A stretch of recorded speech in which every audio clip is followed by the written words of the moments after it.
The stories you're about to hear are not how they seem. Creatures from another world, monsters from across the street, and families built on disturbing lies. And pay attention to the details, because they might save your life. If you like scary stories, then subscribe.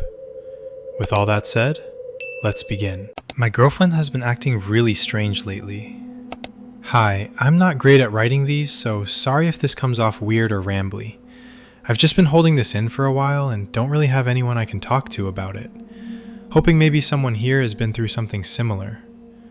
So, there's this girl, I'll call her E for privacy. We've been seeing each other for a while now. I wouldn't say we're official, but there's definitely a connection. I know what that feels like. That spark, you know? It's been there since the first time I saw her in line at the pharmacy. She laughed at something the cashier said, and I swear I fell for her then and there. Anyway, lately she's been acting different. Not cold exactly, just weird, like she's worried about something. She keeps looking over her shoulder when she's walking, like someone's following her. She holds her bag tighter, walks faster. She even started taking a different route to work. I remember she'd always stop at the cafe for a morning coffee. Now she cuts through side streets or sometimes loops around through the park. I thought about talking to her that day, but couldn't find the words. She used to dress a certain way too. Cute, soft sweaters, long skirts. Lately it's hoodies, baggy coats, sometimes even a hat pulled low. Like she's trying to hide herself. From what though? At first I thought maybe something happened at work, or maybe an old ex showed up. I don't know. But it's like she doesn't trust the world anymore. We used to have these moments, nothing deep, but special moments where I felt we connected more. Like when she'd stop outside the bakery and look at the cakes through the window. I'd see her smile, and I'd smile too. I always remembered what kind she stared at the longest. She never knew I paid attention like that. But now she barely pauses, just walks the sidewalk between people, head down. There's been other stuff too. I think someone might be messing with her. She started double locking her door, put up new curtains, got one of those doorbell cameras. I thought about knocking a few times just to check in, but I don't want it to come off the wrong way. I love her, I really do. I just want her to see that. Anyway, that's why I'm writing this. I don't know if I should give her space or try to talk to her. I don't want to come off like I'm pressuring her or anything, but it's hard not to feel shut out when someone you care about acts like you're a complete stranger. I miss her. I miss how things used to be between us. I brought her flowers tonight. I'm going to surprise her. I know they say not to show up unannounced, but I think when she sees it's me, when she sees how much I care, it'll help her understand. She's just confused right now, scared. But I can fix that. She should be home any minute now. I'm being quiet, don't worry. I'm writing this from my phone while I wait. It's a little cramped under the bed, but I don't mind. Over the last few nights, I've gotten used to it. Being so close to her while she sleeps fills me with a sense of joy and protectiveness. I hope she can see how much I love her. I hope she doesn't scream. Today, my son broke character at the breakfast table. He wasn't acting like himself. He wasn't fighting with his siblings, who were unusually quiet. Callie sat silently, pushing her breakfast around her plate. There was no brutal fight to the death over the bathroom. No constant bickering about cereal. Zach wasn't kicking his siblings under the table to start arguments, and I didn't have to shout once. It was far too quiet. "Jonas," I spoke up, looking up from my iPad. It was too quiet, which meant my children were either sick or something was brewing. Jonas, my eldest at 16, was usually the instigator, but he couldn't even look me in the eye. "What's going on?" I set down my iPad, and across the table Zach flinched, gaze glued to his bowl of untouched cereal. Callie ducked her head, thick brown strands hanging in her face. I knew this stance. I knew my children. Too quiet and guilty. Just like 5 years ago when they shattered my mom's vase playing "The Floor is Lava." They'd broken something. I sighed, noticing the atmosphere. Jonas and Zach were clearly trying to stay silent, and Callie was one squeak away from singing like a canary. All right, as long as it's not your grandfather's urn, I don't care what you've broken, as long as you fix it. Dad's hurting us. At first, I didn't even hear my son. I was too busy reaching across the table and grabbing maple syrup for my pancakes. But then he said it again, stabbing his fork through his breakfast. His voice choked up. Dad's hurting us.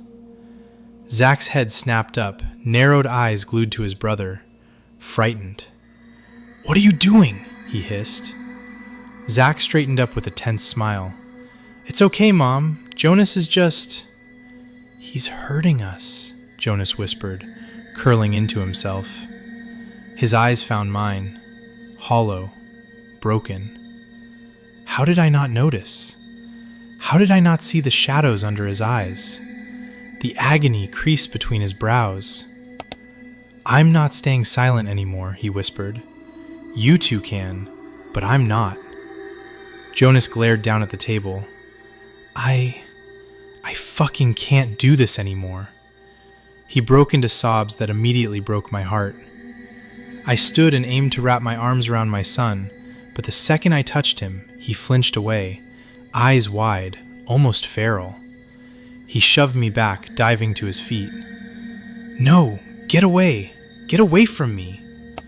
Ignoring him, I wrapped my arms around him, and after fighting me, screaming and sobbing at me to get away, he melted into my shoulder, sniffling. I stayed very calm, but my chest was aching. I pulled away from the hug, trying to smile.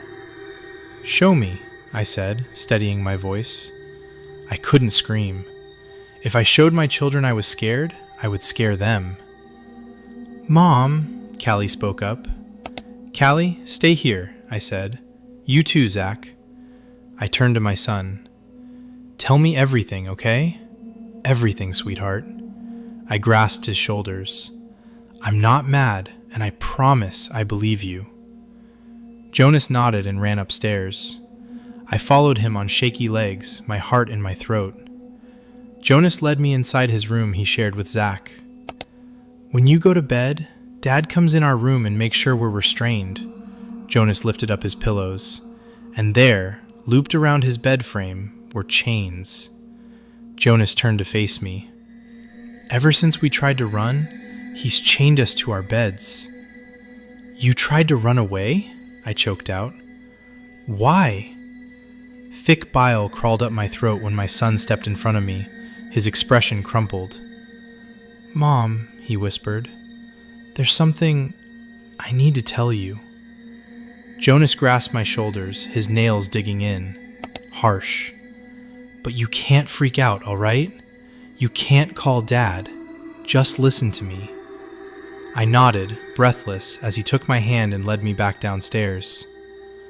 5 years ago, a man approached me on the street in LA. I was 15 and trying to be an actor, he said, leading me out into the backyard. He said I would be paid in full every week, $500, for one simple job. Jonas let go of my hand. And all I had to do was pretend to be your son, Jonas. Jonas's hand slipped from mine. But then he stopped paying us, he whispered. We tried to leave, tried to call the cops, but he was forceful. He punched Zach in the face and drugged our drinks at night. He started chaining us up when you weren't here, and now we're prisoners, he sputtered. I'm not even from here. I'm from Texas. I ran away to LA because I thought I wanted to be an actor, but I'm done playing a fucking dead kid. Jonas ducked his head. We just want to go home, Mrs. McCarthy. Jonas shook his head. Mom. He corrected himself. So, we're going to go. Zach's voice startled me. He was standing behind me, grasping hold of Callie's hand. I'm sorry for your loss, he whispered, but we're not your children. He nodded at Jonas. Get your shit, Jack. We're going. Jonas nodded. He gave me a quick hug. "Thank you for saving us," he said. "And I'm sorry for your loss, Mrs. McCarthy." I stood, numb, as the three of them started toward the fence, and I was reaching into my jeans and pulling out my gun. Something inside me exploded, and I let out a shriek of laughter. I started forwards, pressing the gun into my sweet daughter's head. "Stupid kids," I spoke through gritted teeth. I wasn't losing them again. I buried my children once, never again. "Your father ran the auditions," I said, clicking off the safety. I lowered the barrel to Callie's calf. "Run, and I'll cut off your legs." They froze, and I took pleasure in my next words. "But who do you think chose you?" I wish I'd never watched my family's old home videos. My sister found the tapes in the attic after the funeral, hidden away in a cardboard box filled with a dozen or so tapes. Our father's version of a time capsule, I suppose. She gave me 3 of them before I left to return home, stored in a Ziploc bag as if she thought they'd rot or leak if left unsealed. "I think Dad meant for you to have these," she said, her voice distant. "He kept them separate from the others." At the time, I didn't think much of it. Just old home movies, nostalgia maybe, or his version of a time capsule. It wasn't until 2 weeks later, on a rainy Wednesday night, that I started digging through them. I'd had too much to drink and I felt sentimental. The tapes were high 8 cassettes from the late 90s. On them were handwritten labels written in an elegant hand. Springfield Trip, 93. First Steps, 1994. Christmas, 95. And under each label, Nate, my name, had been scratched on with a black marker. There was something comforting about the handwriting. Familiar, but not quite. A strange nostalgia, like remembering a dream from someone else's childhood. I found an old camcorder Dad had bought me back in the day, plugged it into the TV with a mess of Frankenstein cords, stuck the oldest tape in, and hit play.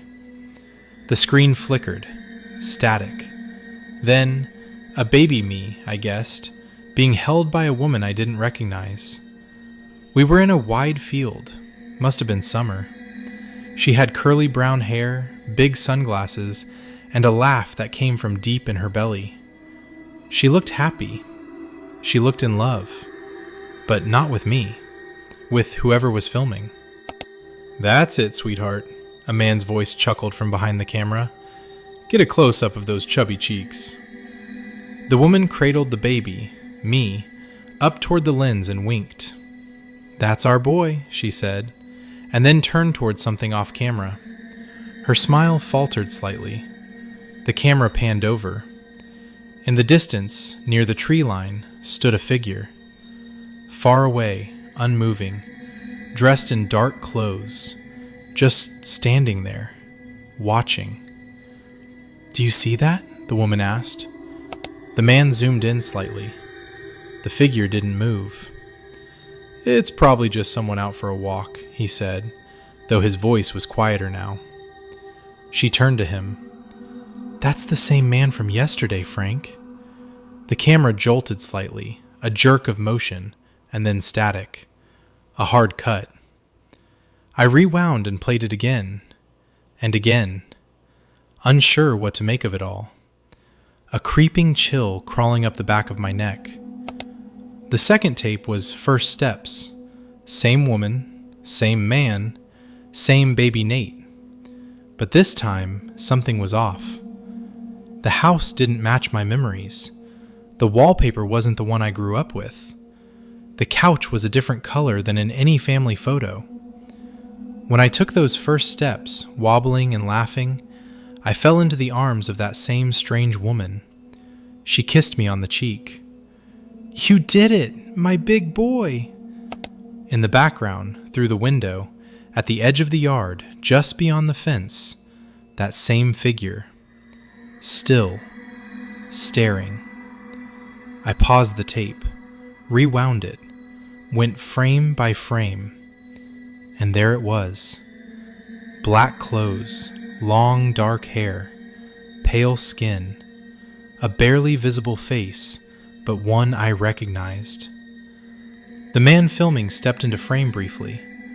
Broad shoulders, strong jaw, glasses. Not my dad, or at least, not the man I'd grown up calling father. He gave the woman a kiss on the cheek, and together, with their child, me, they made a perfect family. Then came the third tape, Christmas '95. This one started out warm, familiar. The living room glowed with garland and wrapping paper. A crooked, artificial tree stood in the corner. Holiday music crackled from the radio. The woman, my real mother, I realized, wore a red turtleneck, no makeup, just joy in her eyes. She handed a present to the baby version of me, a toddler in green footy pajamas.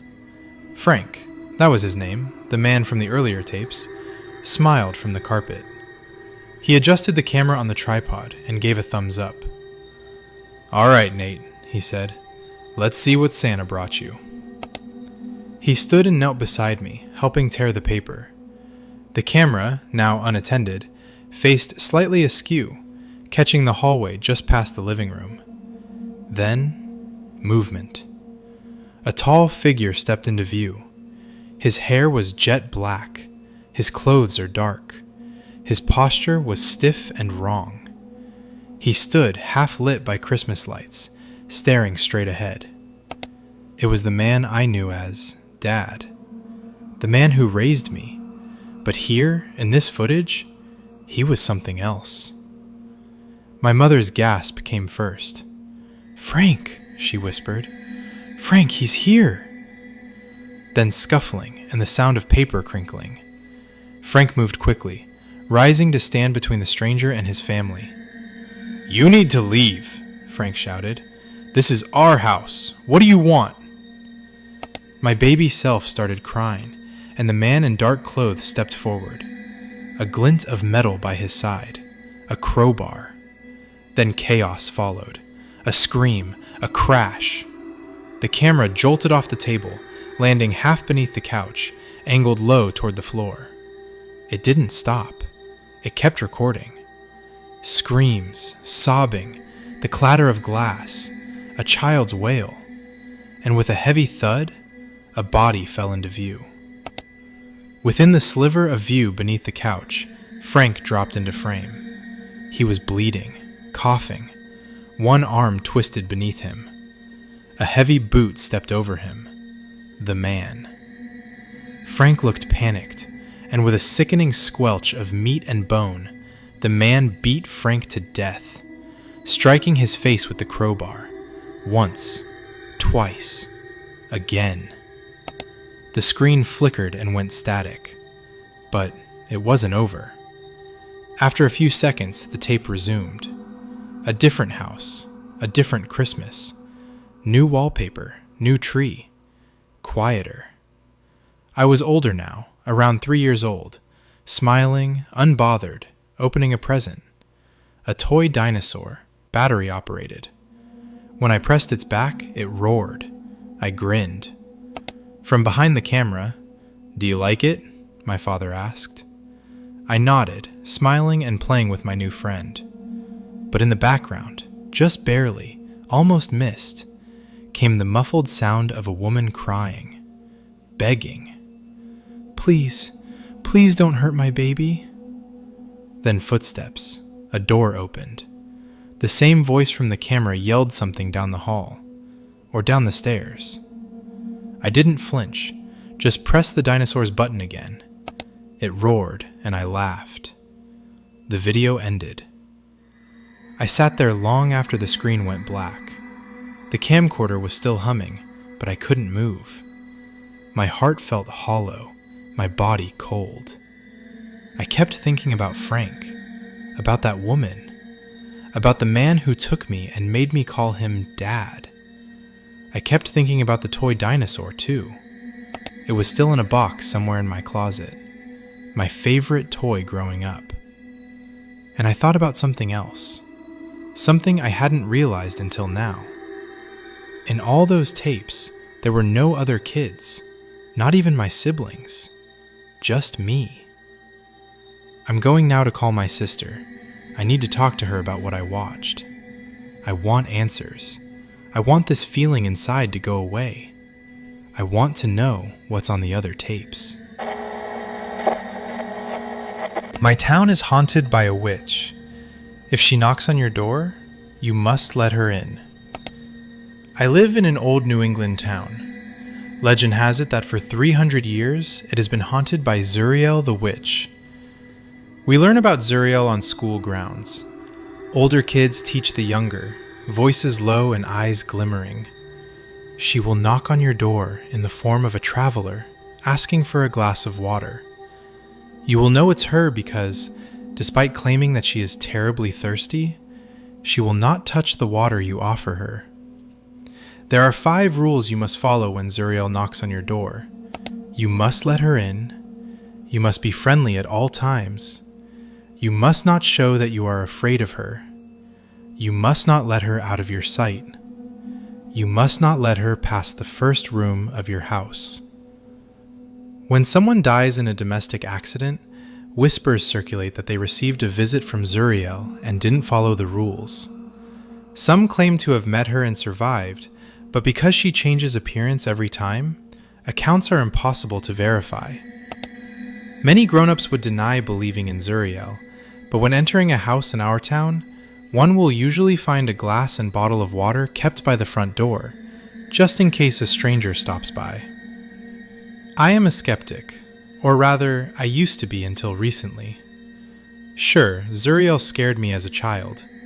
When I heard someone knocking at my parents' door, I would run to my room and lock myself in. Zuriel never came.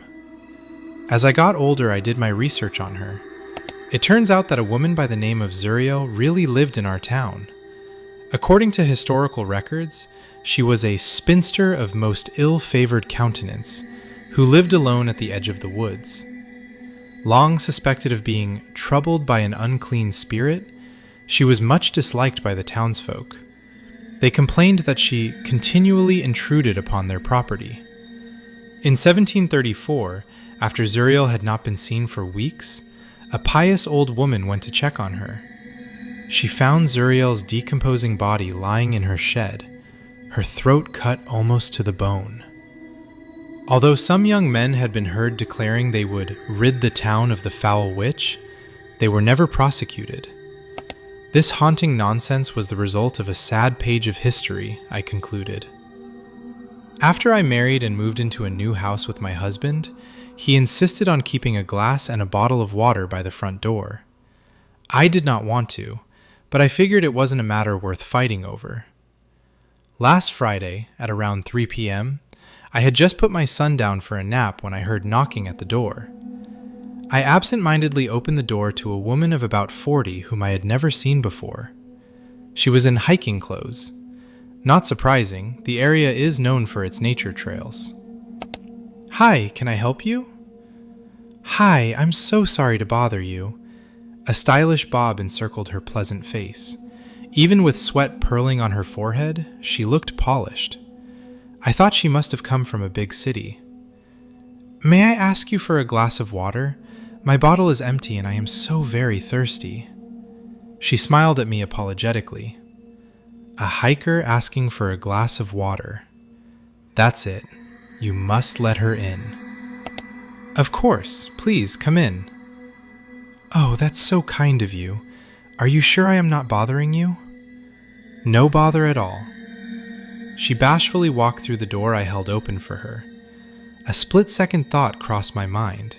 Slam the door in her face. I didn't, of course.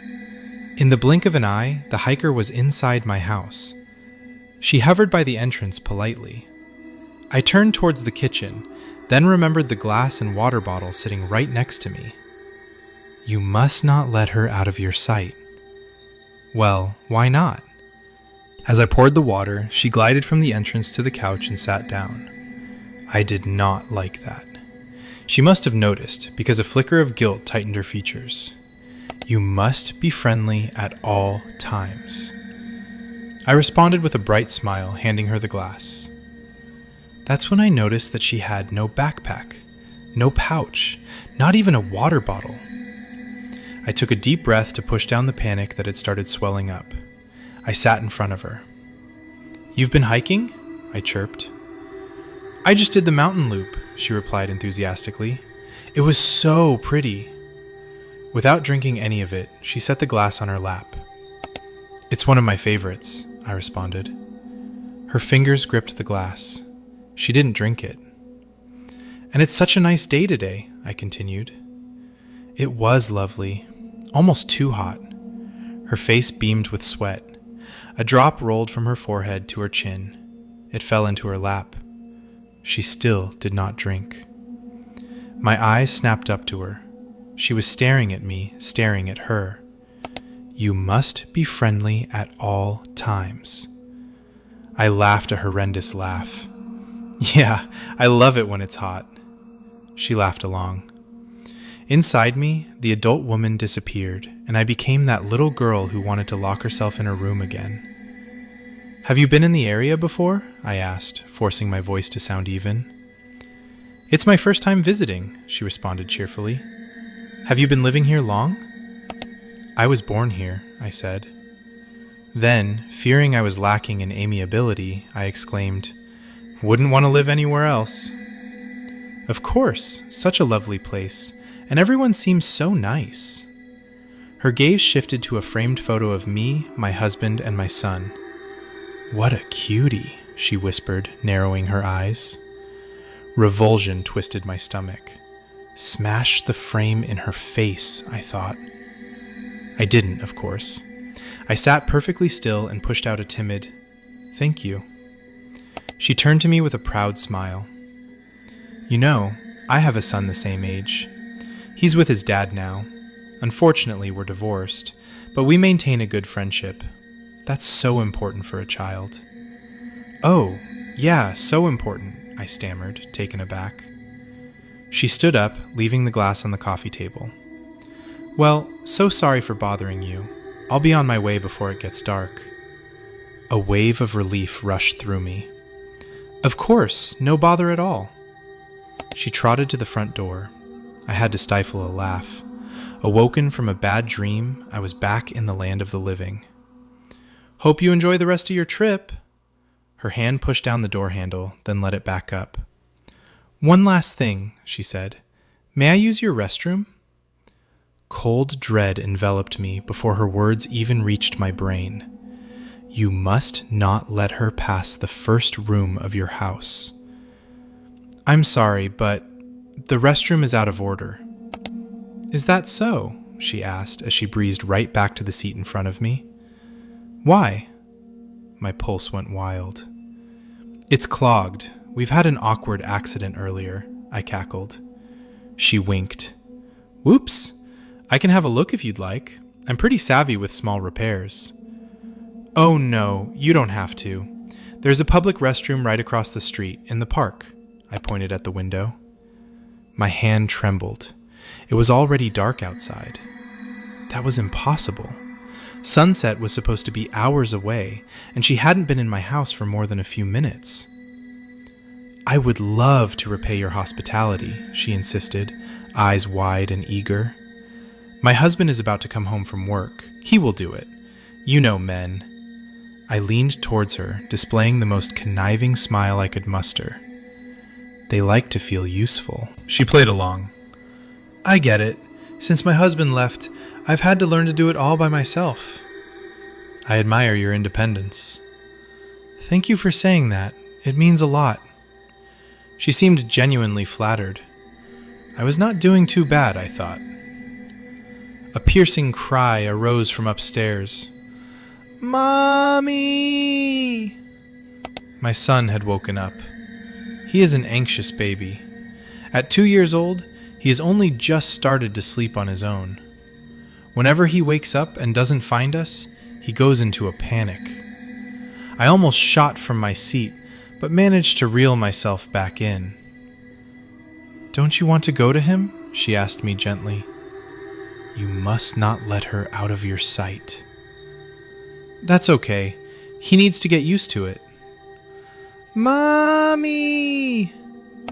He had a way of sounding like something absolutely terrible was happening, which it was. Mommy! His voice broke, but he kept on screaming. What if he was actually hurt? She sat perfectly still, grinning at me. Are you sure he's okay? Her question sounded somewhat like a threat. You must not let her out of your sight. I nodded vigorously. We're training him to sleep on his own. Listening to the pleas of my hurting baby was near unbearable. I reminded myself of all the people, all the children, who had died in tragic circumstances. He broke his neck tripping down the stairs. She choked on her food. The little one drank from a bottle of bleach. They were visited by Zuriel, the rumors always said, and they didn't follow the rules. I've never seen a mother like you, she said. I ignored the provocation. How about your little one? I had to raise my voice over my son's cries. Does he sleep on his own? She lit up at the mention of her child. He sleeps like an angel.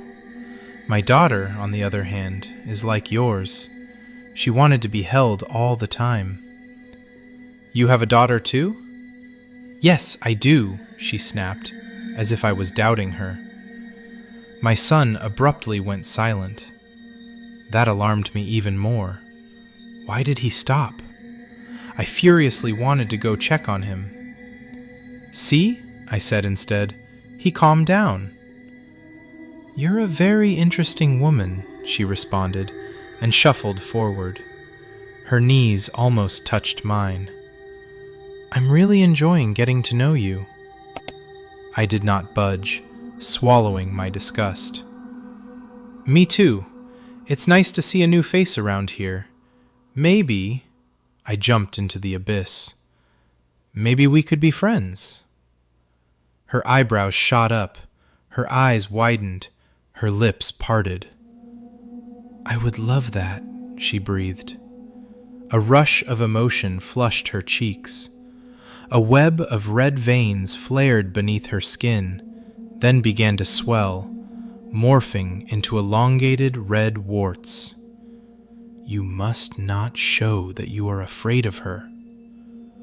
What did you think of the hike? I spluttered, desperate to fill the silence.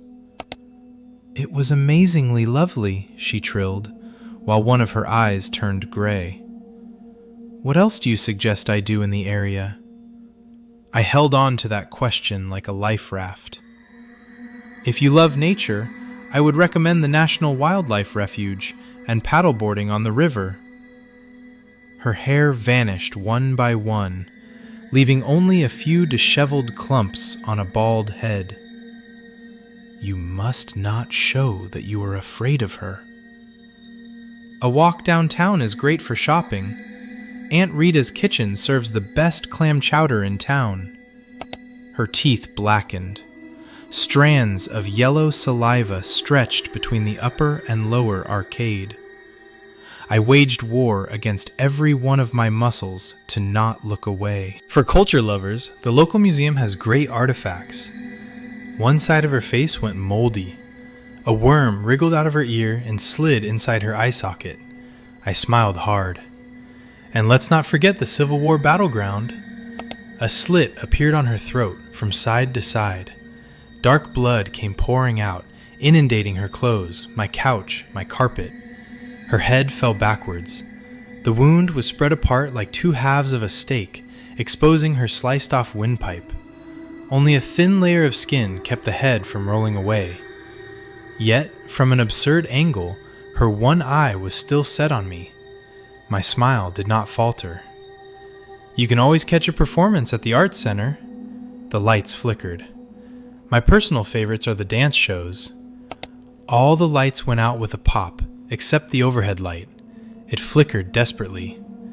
The thought of being alone in the dark with her was so terrifying my heart nearly stopped. You must not show that you are afraid of her. I thought about my son sleeping peacefully in his crib, the sun rising on the ocean, a fluffy kitten drinking from a bowl of milk. For drinks, there's a little bar by the river. The lights went out. I opened my mouth to scream. In the blink of an eye, the lights came back on. I sucked in the scream before it could ring out. You must not show that you are afraid of her. She looked like a preppy 40-year-old lady hiker again. No sign of a neck wound. Her clothes were clean, so were my couch and carpet. Outside, the day was bright again. I allowed myself a breath of relief. Maybe this was it. I passed the test. She would be gone now. Thank you for that, she said softly. Since there's so much to do around here, maybe I should stay a few more days. My throat tightened. What a great idea. She looked around the room pensively. Do you have a guest room? I would love to stay if you'll have me. Despair hooked its fingers into my insides. We don't have a guest room, unfortunately. I would have loved to have you stay with us.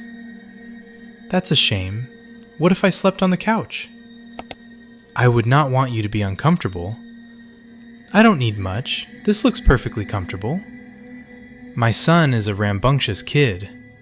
So, didn't I tell you I am a mom too? Yes. You don't believe me? Yes, of course. I was losing ground, and I felt my energy leaving me. It almost sounds like you're making up excuses not to have me.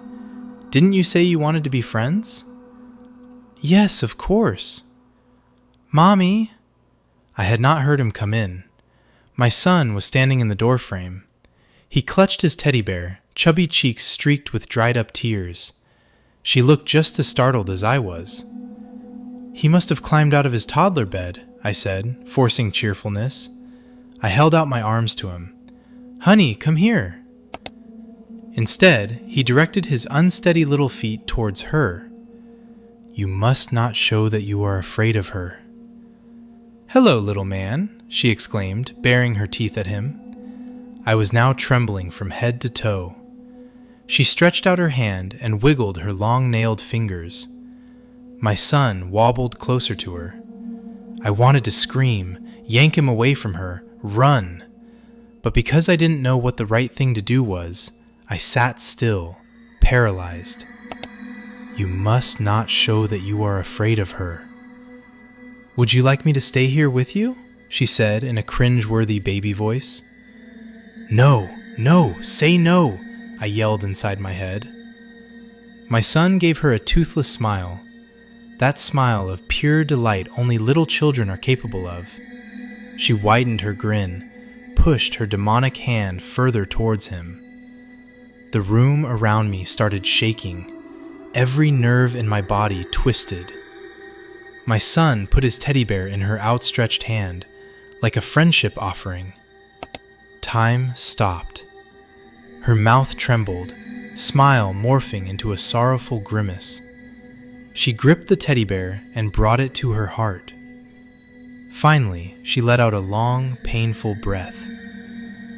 I am sure your child wants his mommy to himself, she finally murmured. I'll be on my way. She slowly rose and set the teddy bear on the couch. It was great to have. Thank you for your kindness. She ever so lightly stroked my hand with her fingers, and then, just as swiftly as she came, she was gone. It's been 7 days since she visited. I've been watching my husband and son like a hawk, expecting them to trip, fall, get burned, or some other terrible thing. No one got hurt. Life is beginning to feel normal again. But around 3 p.m. every afternoon, I feel a pang of pain on my hand, right where she touched me.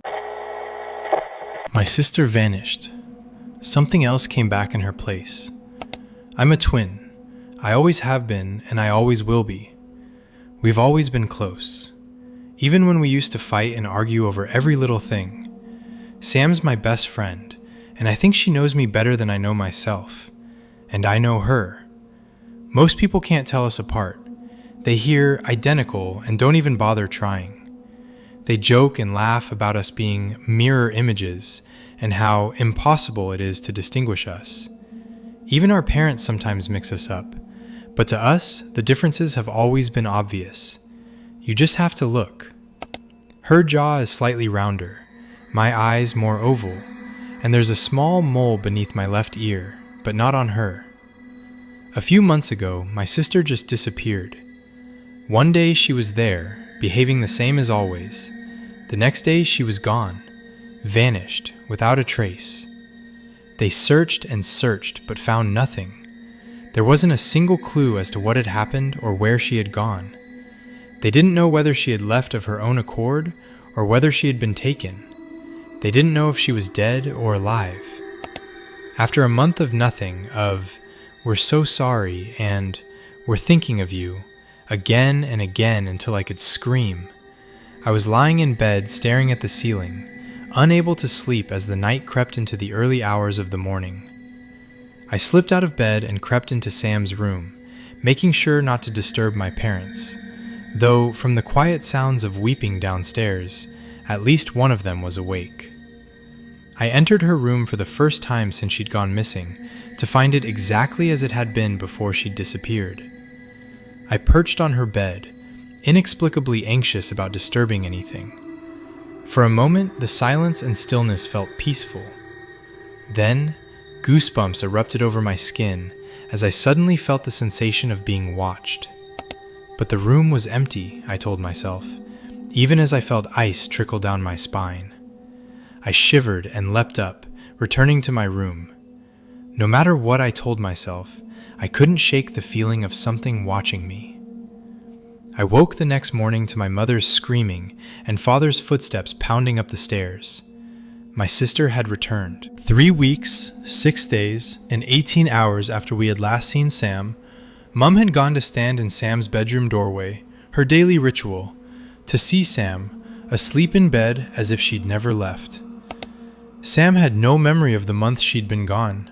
To her, it really was as if she'd gone to sleep that fateful night and had woken up to Mum screaming and wailing, to Dad swearing and yelling, to me, stood stock still in the door, unable to move or speak at the sight of Sam, my Sam. The police were baffled. They had as much clue as the rest of us. The doctors assured us Sam was perfectly healthy and had no idea about her missing memory. Neither did the therapists or psychologists. Our parents were happy to move on, happy to accept their missing daughter had returned, and so was I, at first. The realization that something was wrong had happened slowly, a stuttering crawl to some sort of twisted understanding. Whoever, whatever, had returned was not my sister, was not Sam. Initially, I assumed the prickling on the back of my neck was the uncanny feeling of being watched I couldn't seem to shake. Then I noticed something was wrong with Sam. Sure, she'd laugh and smile, tease and joke like usual, be sweetly patient with Dad's fussing and Mum's questions. But when it, thought no one was looking, the smile would slide off its face, its frown would smooth out, its eyes would glaze over. It was like whatever was there was an empty shell, vacant when no one was watching. It happened repeatedly, and each time, after a few moments, it'd realize I was there observing it, and she'd come alive again, an easy smile returning to her face as she asked about the gossip from our classmates, or referenced an old, shared joke to try and make me laugh. Whatever it was had my sister's memories. No matter what I asked or alluded to, she understood and answered. It knew how Sam broke her wrist 6 years ago, the name of our childhood dog that died when we were 8, the secrets I whispered to her, and the ones she whispered back when one of us would occasionally tiptoe into the other's room late at night and curl up into a too small single bed, knees knocking together. I tried to trip it up, invented fake friends or made up anecdotes. She'd catch it each time. She'd frown and correct me, or laugh and play along, making the story wilder with a wink and a grin. Next, I realized Sam didn't eat anymore. She was never a big eater before, But now it seems like not a single morsel of food passed its lips. It had pushed the food around her plate, cutting it up to make it seem like it was eating, whilst she complimented Dad's cooking and struck up cheery conversation with Mum to distract them, then happily volunteered to clear up to dispose of the evidence. I bought her favorite cake and surprised her with it in front of our parents. I insisted she have the first slice, handing it to her with an innocent smile. It thanked me but refused, claiming it was too full. When I pushed, reminding it she'd never turned the cake down before, its face flashed with startling fury for a moment, as its brown eyes seemed to turn black. I blinked, and it was gone, but the unease stuck with me. She graciously accepted, but I saw the brief disgust as it took a bite. As soon as it could, it escaped to the bathroom, and I followed behind. I could hear the sound of retching and angry muttering. Yesterday, I finally realized that her jaw was slightly sharper than before. Her eyes were less round. It looked like me. I recalled the feeling of being watched in her room the night before it returned it appeared in her stead, and felt a wave of nausea.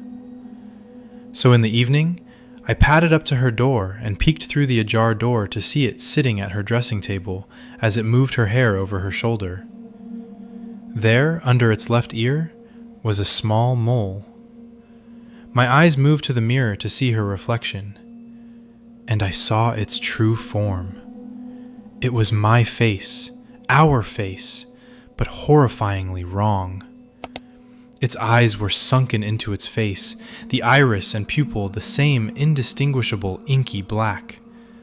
The whites of its eyes were dry, with a horizontal yellowy-brown band running through them. Its skin was whitish gray, with splotches of color like bruises. Its lips were pulled back to reveal its teeth. I froze, stood stock still in the door, unable to move or speak, numb from terror. Its gaze slid to me in the mirror. I waited for it to turn and rush at me, to tear me open with its long yellow nails shaped into sharp claws. It didn't. It smiled slowly, its thin blue lips stretched obscenely over gums riddled with holes and divots. It made a sound as if humming that brought to mind nails on a chalkboard and fork tines on a plate. I turned and fled to my room, and it didn't follow. I scoured the internet, looking at websites and blogs that warn of demons and possessions, of malevolent spirits that inhabit a host, but none seemed to match my situation. So I came here, to see if I could find any answers about what my sister has become, or what has taken her place. I haven't confronted it since, the decaying corpse masquerading as my sister with my face. I haven't dared to. My sister can communicate through flesh. I need to speak with her one last time, no matter the cost. In the 14 years we'd worked at that goddamn sweatshop, Sylvia never missed a shift. So when she didn't show up one winter morning, a sour dread swept through my gut. I called her. The line didn't even ring. Something was wrong. I left without permission and began sprinting across the city, slipping across patches of ice concealed beneath the snowfall, frigid air biting at my lungs. She'd spoken oddly on the phone the night before, slurring her words, gushing about the beautiful truths we could discover about Mom within the mangrove forests of Ecuador. All I had to do was finally agree to take the trip with her. She claimed it would be a pilgrimage, a means of healing through communion with our mother's birth country. If we could connect with her, if we could comprehend the tiniest sliver of why she abandoned us, maybe we could forgive her. Maybe we could move on. It was ridiculous, borderline delusional. There was nothing for us in Ecuador. Besides, what could the mangroves teach us about Mom that we hadn't already learned the day she discarded us, her only children, on the streets of Chicago? I kept my mouth shut, though. Sylvia worked hard to salvage our lives. Putting my callous soul on display felt like spitting in her face. Instead, I rolled my eyes, assumed her drunk, and choked out my annual refrain. "We'll go next year, I promise." I never had any intention of saying yes. I had plenty of chances to change my mind, but year after year, I coldly withstood her heartfelt pleas. I'd be lying if I said I didn't experience a similar longing, a yearning for answers that would sometimes keep me up at night, but I suppressed it, forced it down deep. Visiting her country was a symbol, an act of forgiveness. My mother did not deserve forgiveness. Fuck her, and fuck the putrid soil that supported her miserable feet. I would not go to that place, not even for Sylvia. And yet, despite the belief that my stubbornness was completely justified, all I could think about as I raced through the snowfall was the cruel deceit of those 6 little words. "We'll go next year, I promise." I arrived at Sylvia's a little after dawn. Dense overcast stained her towering apartment complex an ashen gray. I slammed into the fire exit with the broken lock and began bolting up the stairs. Cockroaches skittered from my aching heels. Before long, I was in front of apartment 602, fumbling with my spare key, praying I was wrong, praying my bleak intuition was wildly off the mark. The door jerked open. Hazy light from the hallway trickled into her jet-black apartment. I felt my body go numb. She was on the floor, face down, sprawled out, transfixed and rigid. Her corpse harbored this strange brightness.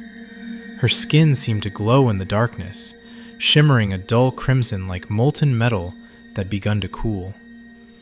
Carbon monoxide can do that, apparently. The coroner detailed the pathology to me with a tone-deaf excitement, shaking his wrinkled hands, talking himself breathless. "Carbon monoxide is greedy," he said. "The odorless gas hijacks your blood. That piracy alters the blood cells, displacing precious oxygen and brightening them in the process. That's why the corpses flush. Suffocation makes them shine like a dying star." The whole thing tore me apart. I couldn't swallow the raw brutality of it. Sylvia died alone, completely without ceremony. A quick and meaningless end to a hard-fought life. When we were abandoned, Chicago was bursting at the seams with strays. The city wouldn't have saved us. If social services didn't have enough resources to rescue their own children, what chance did a pair of non-natives have? My sister refused to just lie down and die, though. She found a job. The man running the sweatshop wouldn't allow a 5-year-old to hang around the factory floor, so while Sylvia toiled away in front of a sewing machine, I hid in the alleyway behind the factory. Tucked myself snugly behind this massive battleship of a dumpster at the crack of dawn, and I wouldn't come out until I heard Sylvia knocking a code into the rusted metal, usually well after the sun had set. The hiding spot required painful contortion. Some nights, my leg spasms were so violent that she'd have to carry me to whatever underpass we were currently calling home. Before winter, though, Sylvia had earned enough money. We moved what little we had to a tiny apartment in the projects. Once I was old enough, she got me a job at the factory, too. The sweatshop was a marginal improvement over the dumpster. The smell inside was slightly less foul, and my calves had a little more wiggle room, though I couldn't seem to escape the gaze of this lanky boy with pale blue eyes and a cleft upper lip. It took him a few months to work up the nerve to talk to me. We quickly became inseparable. A decade later, Ryan and I welcomed our daughter into the world. Elisa was about to turn 6 when Sylvia died. "I don't want to party this year." She was sulking at the table, stirring a bowl of leathery slush that had once been Cheerios. I barely registered what she had said. I was standing at the sink, staring at the wall, pretending to wash dishes. The near scalding water felt good on my hands. "Why's that, sweetheart?" Ryan chirped. "Well, Auntie Syl isn't getting one, so..." Elisa stood, trudged across the kitchen, and dumped the disintegrated cereal into the basin. "It's not fair," she continued. "None of it seems fair. Life isn't fucking fair." The caustic response spilled from my lips like a quiet exhale, automatic, thoughtless. When I realized what I'd said, I shifted towards Elisa. She was studying me with wide, unblinking eyes. Her grimace betrayed a painful confusion. This was her first brush with death. Painful confusion had been her default setting for weeks. Her eyes became glassy. I opened my mouth to say something, anything, but all that came out was hot air. Ryan scooped her into his arms and forced a smile. "Mommy's not mad, okay? She's just really tired. Want to go watch some TV?" She pressed her face into his chest and nodded. As he paced out of the kitchen, Ryan shot me a look. That look. Mommy may not have been mad, but Daddy sure was. There was a distant click. The muffled pandemonium of Saturday morning cartoons started echoing through our small home. I sighed and turned off the faucet. Much as I'd been enjoying the hurt, the scalding water had reddened my hands. The sight of flushed skin made me want to vomit. Ryan marched back into the kitchen, broad feet slapping against the hardwood. I stuck my hands into my pockets, closed my eyes, and braced myself. "The hell was that?" he hissed. I shrugged. "What, you disagree? You think what happened to Syl is fair?" "My God, that is not the point." My blood ignited. I spun around to face him. "Oh, I'm sorry. I had no idea there was a fucking point. Please, Ryan, enlighten me." He glanced towards the living room. "Keep your voice down." I stomped up to him and spat out a single word. "Why?" I glared at him. There was another distant click, followed by a high-pitched, muted sob. I heard Elisa too, but I would not yield. I wanted him to fight back. His jaw tightened, but abruptly went slack. He looked away from me, a reaction more damaging than any insult. "Jesus, where are you right now, Carmen?" I cocked my head, but he didn't elaborate. He walked off to attend to Elisa, leaving me in the kitchen to puzzle over what the hell he meant. In retrospect, I think I understand. He was asking me to get a fucking grip, begging me to divest my selfish wrath and realize what's important. The question's effect on me, however, was much more literal than Ryan intended. Where was I? Chicago. But was that where I should be? I couldn't get that question out of my head. It kept repeating, incessant and deafening. Then it hit me. I figured out where I should be. I took a clandestine trip to a nearby pawn shop. My engagement ring wasn't worth much. The stone was only a half carat after all. But it was enough. 800 would cover the plane tickets and a few nights in a hostel. I know how it sounds, but I had a plan. Sylvia wasn't the only one who died from the gas leak, so there were talks of a class action lawsuit against the landlord. As if anything in this world can be considered a guarantee, I convinced myself that those earnings would surely buy the ring back, someday. I started to leave around midnight. Our home was silent, save for my husband's wispy snores and the soft hum of the TV. I slung my backpack over my shoulders and tiptoed into the living room. They had fallen asleep together on the sofa. I stared at Ryan for a while, watching the TV bejewel his closed eyelids with its opaline flicker. He was going to be furious, but I would never come to terms with her death until I did this. It was my way of making amends. I stuck the post-it note onto his cell phone before slipping out into the cold, moonless night. Flying to Ecuador, back in 2 days. Will text to let you know I'm safe. Then, on the adhesive side, a last-minute addition. Tell Elisa I love her. I landed in Quito at noon. Exiting onto the tarmac, I was struck by an intense disorientation. The flight crew warned us that we might experience altitude sickness. Quito is nearly 10,000 feet above sea level, but I had no idea how immediate and debilitating it would be. The sun was blinding, my head pounded, every breath was a struggle. Compared to Chicago's thin ozone, the thick tropical air felt like inhaling jelly. Hesitation festered in those breathless moments, but I squashed it. I couldn't turn back. I needed to see this through. I collapsed onto a bench outside the airport, took as deep a breath as I could manage, and switched my phone off airplane mode. A flurry of texts and missed calls flooded the screen, notification after notification. The device was practically convulsing.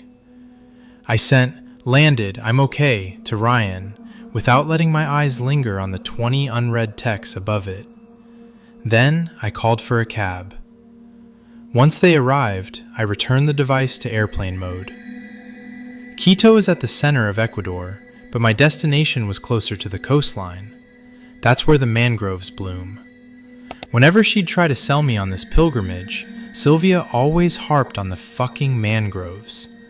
I never asked why, though I suspect she was channeling some fragment of Mom, some piece of her that I had forgotten. Sylvia was 12 when we were abandoned. I was 5. She actually had some memories of the woman. Maybe Mom harped on them too. Maybe the mangroves made her nostalgic for home. All things considered, a nature reserve seemed as good a spot as any for a healing communion with the land. It wasn't hard to narrow down which I'd visit. A few miles north of Pedernales, there was a small park that just seemed right. I didn't know much about it, but for whatever reason, I couldn't see myself going anywhere else. Luckily, it was beautiful. I was reluctant to acknowledge the beauty at first, but as I stood on the shoreline, basking in the grandeur of what was effectively a tropical swamp, I felt my reluctance melt away. Mangrove roots rose in tangled clusters from the saltwater, ornate yet chaotic, spiraling closer and closer together until they unified as a single trunk. Their canopy was fiercely animated. Small monkeys with slender arms and potbellies swung through the brush in chains. Exotic birds zipped between the branches, vibrant blurs of color swirling together to manifest a shifting kaleidoscope made with golds and violets and deep, deep reds. I dipped my toes in the water and stared at the forest, and I felt full, buoyant, happy even. Then, with a single thought, I crumbled. Sylvia should have been here too. I'd been such an asshole. I stewed on the shore for a long while, marinating in an acidic mixture of self-loathing and melancholy, until something odd caught my attention. A man lurking in my peripheral vision. His head was peeking out of the river, wet eyes leering at me through thick strands of soggy gray hair. My eyes snapped forward. There was a stone bobbing on the surface of the river, but no spying man. I whispered the word "idiot" as I turned to leave the reserve. It was an hour-and-a-half walk to the nearest hostel. I had enough money to afford another cab, but I didn't call one. I didn't deserve the luxury. I lurched along the roadside, head low, bare shoulders baking in the afternoon sun, becoming more despondent with each miserable step. The lush, rolling countryside was exceptionally quiet, a far cry from the ceaseless bluster of Chicago. Under different circumstances, I would have welcomed the tranquility. In the moment, though, the empty air only made the voice in my head seem louder. Why was I here? What did I expect to gain? Insight? Absolution? Levity? Stupid. It was all so stupid. So short-sighted. So goddamned pointless. All of a sudden, my ears perked. There was a soft, steady crunching a few yards back, the sound of dry grass being crushed under a boot heel. Was someone following me? I paused. The crunching stopped. I balled my hand into a fist, took a deep breath, and whipped my head around. But there was no one. Just the winding road and the sleepy hills. My heart rate slowed. When I started walking, the crunching resumed. I peered over my shoulder. Still, nothing behind me. I did my best to ignore the unsettling phenomenon, but by the time I arrived at the hostel, the sun was setting, my calves were screaming, and my mind was ragged. In other words, I was ready for a drink. My memories of that night are disturbingly incomplete. Here's what I do remember. It begins with me at the back of this dimly lit dive bar. I'm brooding, throwing back liquor at a reckless pace, when I'm suddenly approached by a well-dressed man. He's sporting an indigo blazer and black chinos, overdressed for the stifling heat. Up close, he smells like brine. The table wobbles when he leans on it, one leg shorter than the others. He steadies my glass with 2 fingers so it doesn't fall. A small wave of brandy laps at his gaunt fingertips. He takes his hand out of my glass and sits down. I can't remember whether he introduced himself or just sat down and started talking. Called himself Michael. Michael? Macal? Something like that. Over and over he apologizes. I ask him, what for? He claims I already know, but I make him spell it out. For Sylvia, he says. For the way she is fixated on perfectly good air. For the way the gas toyed with her mind. For the terror of her last moments, hallucinating alone in a lightless apartment. For everything, really. Wait, did I tell you all this? I ask. He says I probably did, then he keeps talking. I'm not sure what about. I'm distracted by the whites of his eyes. There's movement. Pinpoints appear, enlarge, and then dissolve, sort of like film grain. The rhythm is hypnotic. I'm comfortably spellbound until he says something that catches my attention. Would you like to commune with your sister? Slowly, with apprehension, I nod. From there, my recollection really fragments. There are breaks, skips in time, pieces I've lost. I follow him out of the bar, stumbling. I slip on the edge of the doorframe, plunge forward, and close my eyes, preparing myself for the impact. But there's nothing. No collision, no shattering bones, just a clean emptiness, a starving void. When I open my eyes, we're in a van. Michael's driving. I don't see anyone else, but there's laughter. So much laughter. Thousands of shrill, squeaking cackles coming from the driver's seat, an excruciating cacophony, enraged wasps probing my eardrums. Welcome home, little leech. Don't be afraid. Your baptism is overdue, but it'll be over before you know it, he says. We're accelerating. I can tell by how the darkened countryside is passing by, faster and faster. I plead for him to stop the car, but I can't even hear the words leaving my mouth. And Michael's not even watching the road anymore. He's twisted over the seat, leering at me, pinpoints dancing across the whites of his eyes. And then, quiet.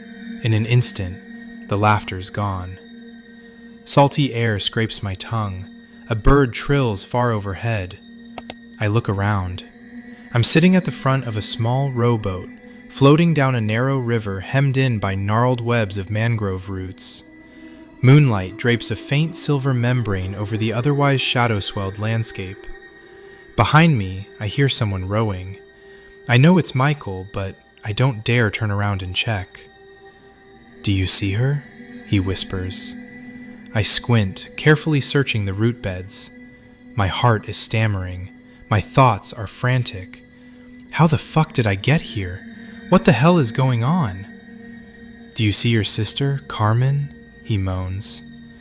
The blackness is nearly impenetrable, but I look closer because I desperately want her to be there, because I need to tell Sylvia that I love her and that I'm sorry. I knew something was wrong the night she died, but I didn't act. I could hear it in her voice when we spoke on the phone, but I chose to ignore it, because the way she talked about Mom made me so goddamned angry. I could have saved her like she saved me, but I didn't. My eyes widen. I think I see something downstream. I convince myself something's there, a nebulous shape looming within the palisade of mangroves. My body's drifting forward over the lip of the boat. I murmur my sister's name. Sylvia? I wait. A hand streaked with crimson skin erupts from the brackish river. Bloated fingers wrap around my wrist and pull. I don't have time to scream. I lose my balance and topple over the side of the boat, dragged under by the flushed red hand. Water surges into my chest when I attempt to breathe. Mud seeps into my stomach, causing it to spasm. I thrash, but it does nothing to slow my descent. My fingers hunt for something to anchor onto. I can't determine if my eyes are open or closed. The darkness is all-consuming. I feel myself slipping away. Suddenly, something cold and sturdy grazes my palm. I use my remaining energy to squeeze it. The surface is smooth like metal. It's round, and it fits nicely in my palm. Reflexively, I turn my wrist. There's a creak. My foot drifts forward and somehow finds solid ground. I'm stepping into my home. The door slams shut behind me. Ryan is racing down the hallway. I double over, coughing, hacking like there's something stuck in my lungs, and my vision is dappled with tiny, pulsing dots. You don't remember anything about how you got home? The park bench squeaked as Ryan slid closer. He was sweating. His eyes darted between me and Elisa, who was pedaling her bicycle along a nearby footpath. I massaged his stone shoulders. No, I really don't. I was at the bar top drinking. Some guy came up and bothered me, said some strange shit, but he was harmless. Then, 24 hours later, I'm home. I pause, preparing another lie. But in between, nothing. Nothing at all. Elisa, what did I say? Stay where I can see you. Startled, Elisa wobbled, then tumbled off her bike, landing knees first onto the pavement. Come here, love, I called out. Elisa pulled herself together, stood, and then began plodding over to us, dragging her bike by the handlebars. Fresh blood glistened across her kneecaps. I stopped the massage and started rifling through my purse. Never went anywhere without a few band-aids and Neosporin since we took off her training wheels. She slumped on the grass next to me, bleary-eyed. Can I try to fix it? Her lips cracked into a delicate smile. I bent over and began smearing the antiseptic on her abraded skin. And the guy you mentioned, the one in the suit, you don't think he, took advantage of the situation? What? I asked, lifting my head and throwing it over my shoulder. Ryan's pale blue eyes were wide and damp. Took me a second to realize what he was dancing around. For whatever reason, that was the farthest thing from my mind. Oh, no, I don't think that freak did anything pornographic. Relief flooded over him. His shoulders seemed the slightest bit looser as he blotted a few tears with his shirt collar. Thank God. That said, maybe he spiked my drink? Not with roofies, with, a hallucinogen? Something that could explain the amnesia. Can't say why anyone would dose a complete stranger, but my voice trailed off. Out of nowhere, every cell in my body began to buzz, and my attention was drawn to a man limping past us. His name was Matteo. He was well known in the neighborhood as a sweet but self-destructive man.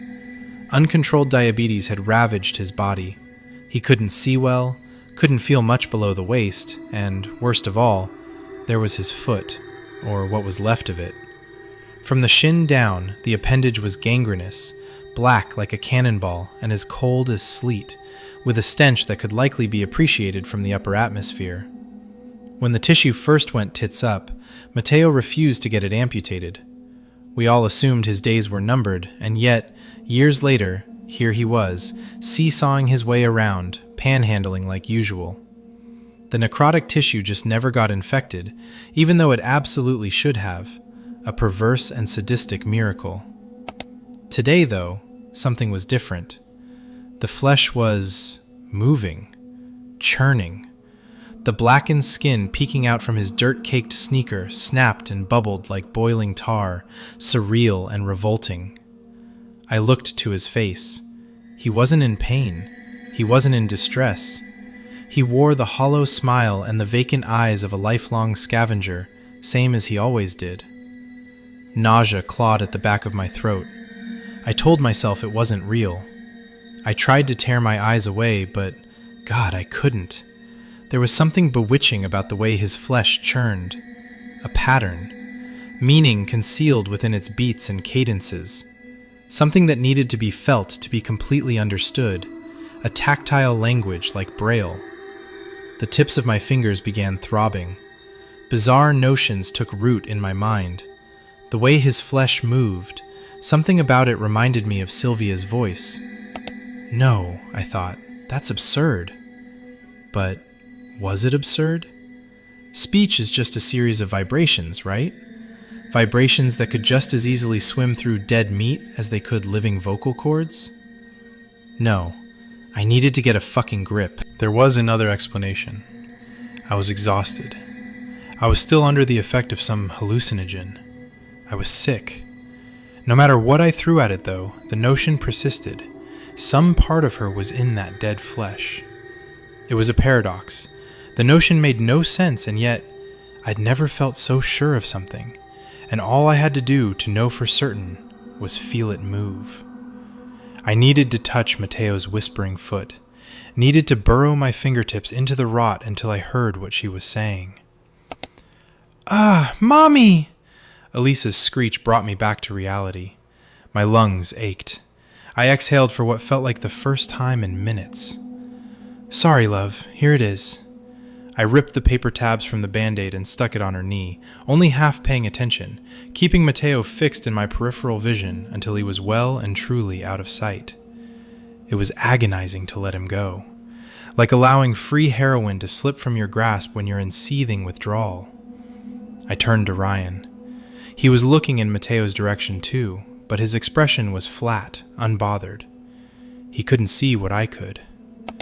As we left the park, Ryan made me promise to see a physician this week to address the amnesia, and a therapist within the month to address everything else, his conditions for forgiving my impulsive excursion abroad. I promised I would. That said, my mind was elsewhere. Michael, whoever he was, claimed he was granting me the ability to commune with Sylvia. Was this it? Did communion require some sort of medium, flesh as the interface between the living and the dead? Had I missed my opportunity?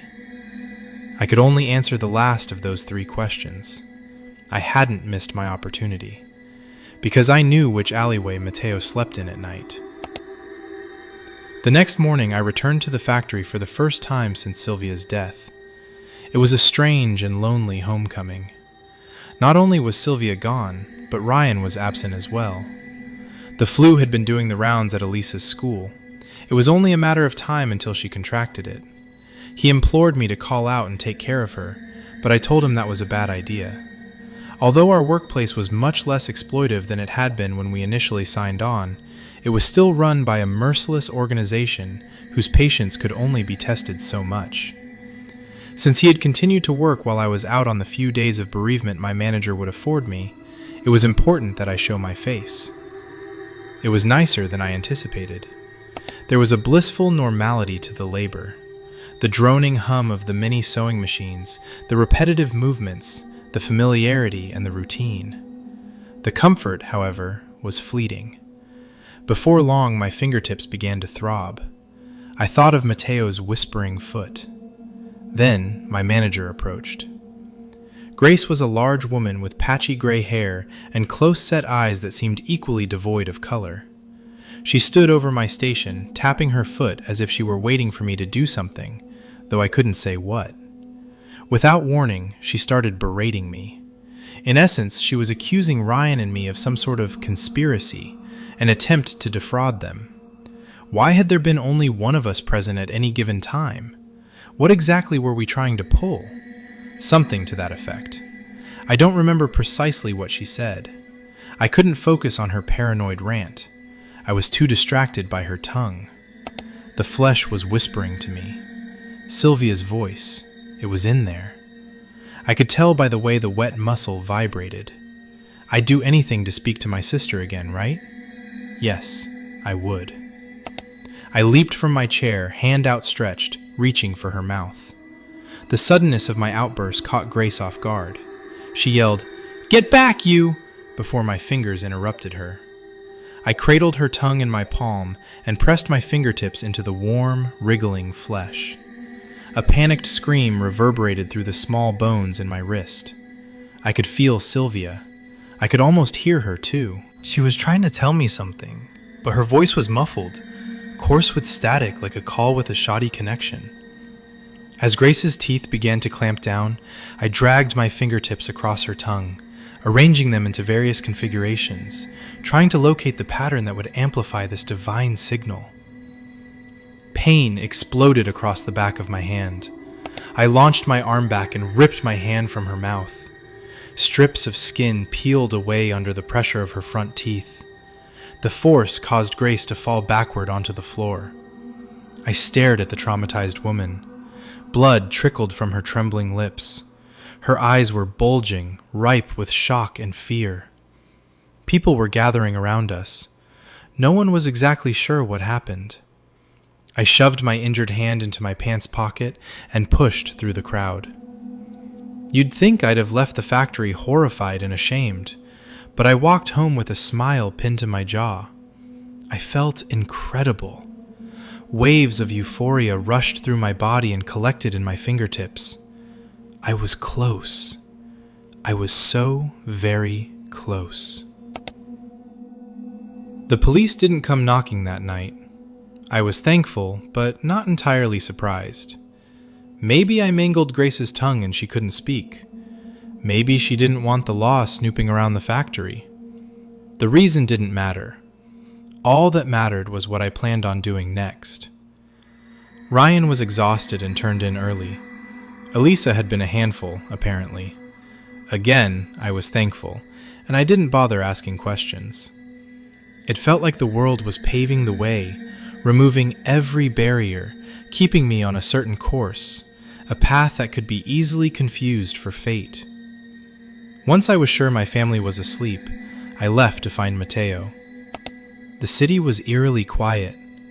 I jogged from block to block without the urban white noise I was accustomed to, the blaring sirens and the distant music and the drunken chatter of passerbys. The night was silent and black, like the river in the mangrove forest I may have drowned in. It was unnerving, but not enough to send me home, not even enough to slow me down. The euphoria I'd experienced earlier had completely disappeared. The throbbing in my fingertips resurfaced, worse than ever. The pain was severe enough that I needed to cover my mouth with my uninjured hand and muffle a wail. I was approaching Mateo's alley, and I didn't want the noise to scare him off. My wail gradually died down, and the pain briefly subsided, but as I pulled my palm away, I caught a glimpse of fingertips in the murky glow of a street lamp. They were swollen. Pockets of clear fluid stretched the skin to its absolute limit in some places, surpassing it in others, creating paper-cut-sized slits that leaked blood-tinged fluid. What the hell was happening to me? Better yet, where the fuck was my head? I was skulking through the city in the dead of night, presumably unemployed, with a sick kid at home to... what? Commune with Sylvia through the flesh of some poor man? Yes, a voice in my mind said. That's exactly what I was going to do. That voice grew louder, and the impulse grew stronger, and eventually, my legs began moving again. I wasn't jogging anymore, I was sprinting. Angry drivers blasted their horns as I raced across busy streets. I could have been hit, but I didn't care. I was focused. I was close. Mateo lived behind a local coffee shop. My heart sang when I saw their sign at the end of the block. I slowed my pace, steadied my breathing, and crept into the alleyway. A figure lay motionless atop a heated vent. Steam rose from beneath them, caressing their outline, giving them a shape in the inky darkness. His foot is necrotic, I reminded myself. Dead tissue means dead nerves. I might frighten him, but he won't feel any pain. I knelt down beside him, mesmerized by the vibrations radiating across his naked shin. I plunged my swollen fingertips into his flesh. There was resistance, much more than I anticipated. then warmth licking my fingertips and a high-pitched guttural scream. Not the scream of an old man. The figure scrambled away from me. I caught a glimpse of their face in the moonlight. It was a young man with long hair and a deep scar transecting one of their eyebrows. They bolted from me, and I didn't give chase. The mistake was sobering. I terrorized and maimed a stranger for nothing. Absolutely nothing. My stomach heaved. I stumbled to my feet and fled from the alleyway. Salty tears stung my eyes. My mind seemed irreparably fractured. As I bolted home, it kept flipping back and forth between two opposing conclusions. I was broken, lost, and completely insane. No, that's not it. I was given a gift, baptized in secret waters. I could commune with Sylvia. I could tell her I loved her, tell her I was sorry, and I was close. I just needed to keep trying. When I slinked through the front door, nothing had changed. No winner had been decided. It felt like I was being torn apart from the inside out. I staggered through our home, gripping my head with both hands like my skull would fall apart if I didn't hold it together. I pushed open our bedroom door and stepped through. Ryan was snoring, sound asleep. He'd help me. I'd wake him up, show him my fingers, tell him about Michael, beg for his forgiveness, and... I stopped at the side of our bed and stood still. His entire body appeared to be vibrating. Every inch of visible skin was churning, silently swaying, undulating with Sylvia's voice, especially his eyelids, which rippled like the tide before a storm, graceful and treacherous. I reached both hands out. I hovered a thumb over each eyelid. She's in there. Sylvia's in his flesh too. My mind demanded my muscles press down, not hard enough to kill him, just hard enough to sunder his naked flesh, to rip him open and baptize his viscera. "Do it," a voice inside me screamed. My thumbs shook. I was about to give in. I could practically feel the green-lit impulse flying down my nervous system. But before it arrived at my thumbs, my eyes landed on my empty ring finger. The memory of pawning my engagement ring flashed through my mind. Disbelief surged through my body. Why the fuck would I do something so cruel? That's not who I am. That's not how Sylvia raised me to be. My muscles relaxed. I moved my hands away. My mind felt clear for the first time in weeks, and I came to a realization. There's something dangerous living inside me, and it came from Ecuador. Night gradually turned to dawn. I remained in control, sipping stale coffee at the kitchen table, determining what to do next. The emergency room seemed like a safe choice, but some part of me resisted. They won't understand. They'll think I'm insane. They'll lock me away. Of course, the question became, is that really what I think? Or is that a suggestion from the thing inside me? A way to prevent me from getting help? A shrill noise erupted from my cell phone. I nearly jumped out of my skin, dropping my mug in the process. It shattered on the kitchen tile, launching ceramic shrapnel in every direction. "Oh, for fuck's sake," I whispered, pulling the device from my pocket. Based on the sound, I assumed it was an Amber Alert. It wasn't. The notification read, "Emergency Alert System. Contagious disease warning for your area until further notice. Remain indoors. Click here or turn to Channel 8 for details." A sour dread swept through my gut. I raced into the living room, turned on the television, and flipped to Channel 8. There was a series of photographs on screen, squeezed between the news anchor and a banner that read, "Outbreak of unknown contagion. Victims assaulted others before disease proved fatal." To my profound horror, I saw a man with a scar across his eyebrow and a large woman with gray hair and close-set eyes.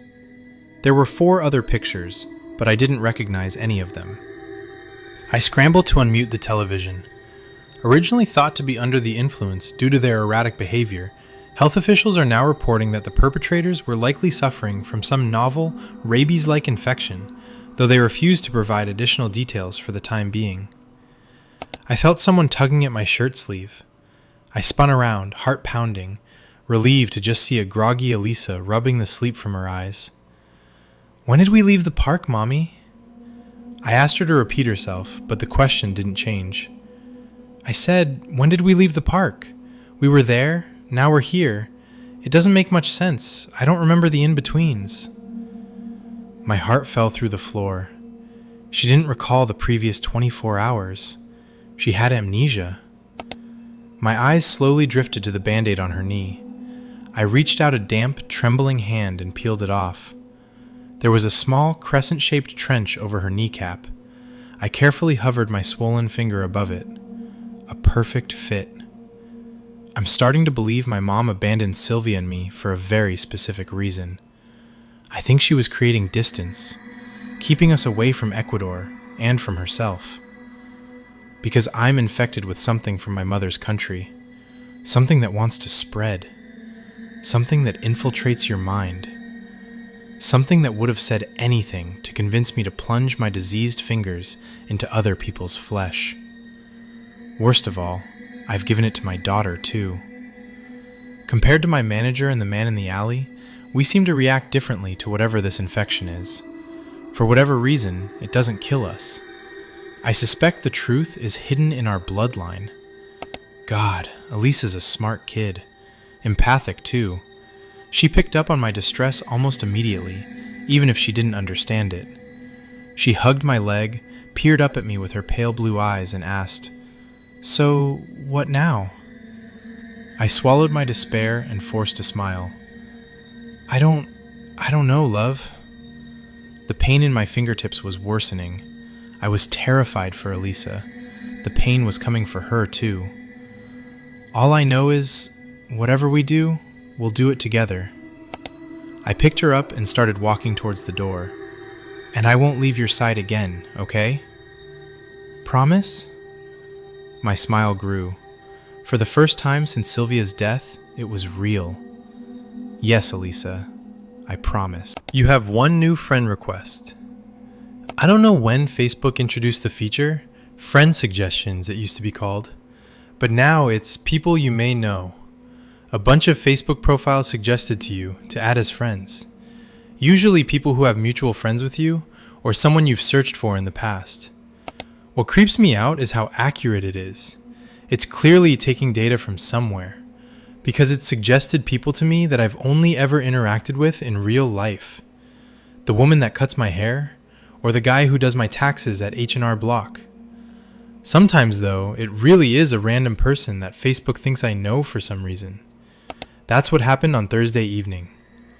A new friend suggestion, A.R. Winters.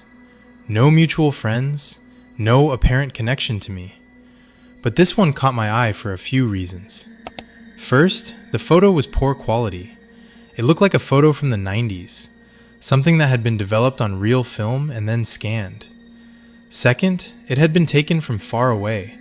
The man, or possibly woman, was wearing dark clothing, standing against a tree. So far away I couldn't make out their face. It didn't occur to me until just then, but generally, profile pictures aren't taken from that far away, unless they're traveling and showing off some landmark. But this person was just leaning against a dead tree. Out of curiosity, I clicked their profile. All their info was hidden. No cover picture, no other profile pictures, no About Me info. The next time I loaded Facebook, they weren't a suggested friend anymore. It was just the usual never-ending wheel of random people with mutual friends. So I forgot about it for a few days, until they popped up again. People you may know, A.R. Winters. The same photo of them leaning against the dead tree. Or was it? As I stared at the photo, I realized they were standing straight up, no longer leaning. I could have sworn. I shook my head. They were so far away. How could I tell whether they were leaning on the tree or just standing underneath it? Later that night, I checked Facebook again. People you may know. A.R. Winters. One mutual friend. I froze. A mutual friend? The mutual friend was some girl I went to high school with. I didn't know her well. We'd been close in 8th grade, but lost touch after that. Still Facebook friends, though, because I never cleaned out my friends list. It didn't say they had a mutual friend with her before, so they just became Facebook friends, like today, this evening. Maybe there's someone from our school. Maybe they just joined Facebook for the first time now. Or maybe they lost the password to their old account and made a new one. A few more days passed, and I didn't see A.R. Winters again. But then, on Saturday night, there they were. People you may know. A.R. Winters. 3 mutual friends. Not 1, 3. And the photo was definitely different. It was still the dead tree, the overcast sky. Everything looked exactly the same. Except the person. They weren't against the tree anymore. They'd taken a few steps closer to the photographer. They appeared to be a woman, tall and pale, dressed in a flowy black shirt and long black pants. Wavy dark hair parted neatly on the left side.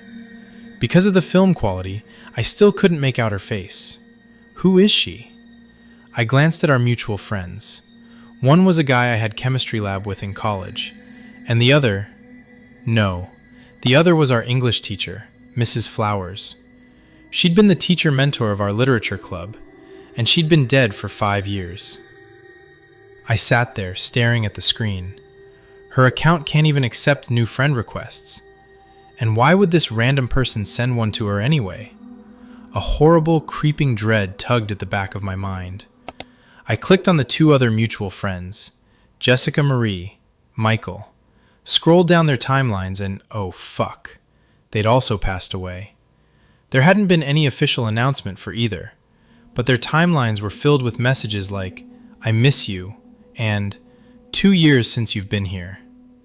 Quick Google searches showed Jessica Marie died in 2020 from complications of COVID, and Michael died in 2023 in a motorcycle accident. I clicked back to my feed, back to the friend suggestions, back to A.R. Winters' profile. I froze. She was standing closer, much closer.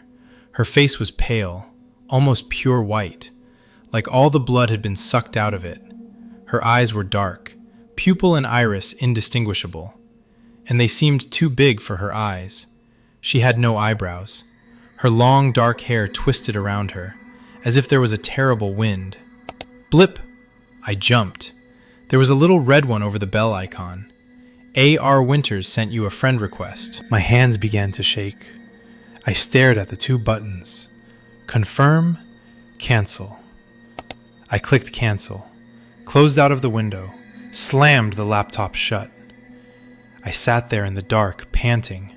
Sweat covered my arms. I felt like I couldn't breathe. Calm down. It's obviously just some stupid prank. The photo's probably not even real. AI. I pushed out a breath and got up, put on my hoodie, left the apartment, and went for a walk. I shoved my hands in my pockets and walked along the trail at the local park. My breath came out in clouds of mist. I shivered. It was almost dusk. The street lamps glowed across the road, orange amber. Then I stopped. I'd never noticed it before. At the edge of the park, there was a big oak tree, barren of leaves now, but it looked just like the tree in A.R. Winters' photo. 1,000,000 trees look like that. Stop it. As I stood there, staring, something peeked out from behind it. A pale white face, dark, flowy clothing, barely visible in the dying light. But I knew it was her. I knew. I ran back home, locked my apartment door, opened the laptop, went to Facebook. A.R. Winters sent you a friend request. The profile photo, her face filled the entire picture, right up against the screen, like she was staring right at me. And maybe it's just the stress, but I feel sick, really sick. I've thrown up twice in the past half hour. My stomach hurts so much, more than I ever remember it hurting before. And I can't help but think, am I next? got an ad to play the Find the Monster in the Room game, and it keeps getting harder. It was a late Friday night, and I was mindlessly playing chess on my laptop. I had the difficulty up and was leaning right into the game, squinting into the bright screen in a tense match with the robot. Didn't even notice it was almost 2 a.m. Didn't care. Back pain told me I'd been playing for hours. Again, didn't mind. After what seemed like an eternity, it beat me. Fuck. I'd wasted almost an hour on this match. I got up from my desk as some ads started playing. The site I used had 2 back-to-back ads after every match. So I got up as some princess begged me to solve puzzles and save her from the bad king. I went to pour myself some orange juice. I left her exclaiming in awe at the multitude of gems I could earn. By the time I got back, the room was quiet. The second ad had started to play, but it had no sound. The screen was much less animated, dark, no sponsored mention, no link to the App Store, just white, pixelated letters flickering over a gradient, and a pixelated cloaked figure below them. The letters read, "Find the monster in the room." I raised my brows, amused, as I sat down. It looked interesting compared to the usual fake puzzle ads I got. There was no skip in 5 seconds button, so I figured I needed to play a little before I could close it. I clicked begin. A pixelated bedroom popped up. Fantasy setting, stone walls, a bed with a canopy, a desk with a decorated mirror, a fancy wardrobe. Candles threw animated shadows around the room. Tiny pixelated bats flew by. In the corner, I could clearly see a comically drawn vampire, hunched over. I clicked on him, half smiling. He disappeared with a poof. A message popped up. "Congratulations. You saved the princess and found the monster. Continue." Again, no skip button. I went on. The game looked cozy. I liked the style. Find the monster in the room. This time the room was a classroom. Colorful desks, toys everywhere, kids' drawings on the walls, sunlight through the blinds. The monster was a tiny gnome with pointy ears hiding under a desk, grinning. He looked cute, not scary. I clicked on him. He let out a tiny scream before poofing away. The next level was a werewolf in a rose garden, then a mummy in a library. It was unskippable, but I didn't mind. I needed a break after getting destroyed by the chess robot. After maybe 10 levels, I realized it was upping the difficulty. Now the monster would be half hidden, under beds, behind bushes, behind curtains. Sometimes it was only a reflection in a window, sometimes just a shadow. Soon enough, by level 20, I actually began to struggle to spot it. It started giving me tips. Pay attention to what doesn't belong. Monsters prefer corners. I got stuck at level 25. It showed a picture of a living room, a little girl and her dad watching TV in the dark. I scanned the whole room. Couldn't find anything. I even turned up the brightness, thinking it might be hiding in the shadows. At last, I made out the outline of a leg, I think, under the couch. I clicked on it. Wrong. The word flickered in red across the screen. A circle appeared on the dad. This was the monster. He killed the mom and hid her under the couch. You couldn't save the daughter. Lives left, 2 out of 3. I leaned back, surprised. Damn, this game was darker than I thought. I had underestimated it. I clicked continue. Now it showed a bathroom, a grandma helping a kid get dressed. I looked around and couldn't find anything, so I tried my luck and clicked on the grandma. Wrong. The circle appeared on the vent. I leaned in, squinting, and I saw a pale, bloated face. It looked weirdly realistic compared to the pixelated bathroom. Ew. You couldn't save the boy and his grandmother. Lives left, 1 out of 3. I continued. I caught the next monster, a tall, slender figure almost blending in with the trees. Then came level 28, a suburban street, gently lit by warm street lights. No monster in sight. I scanned it as much as I could. Nothing.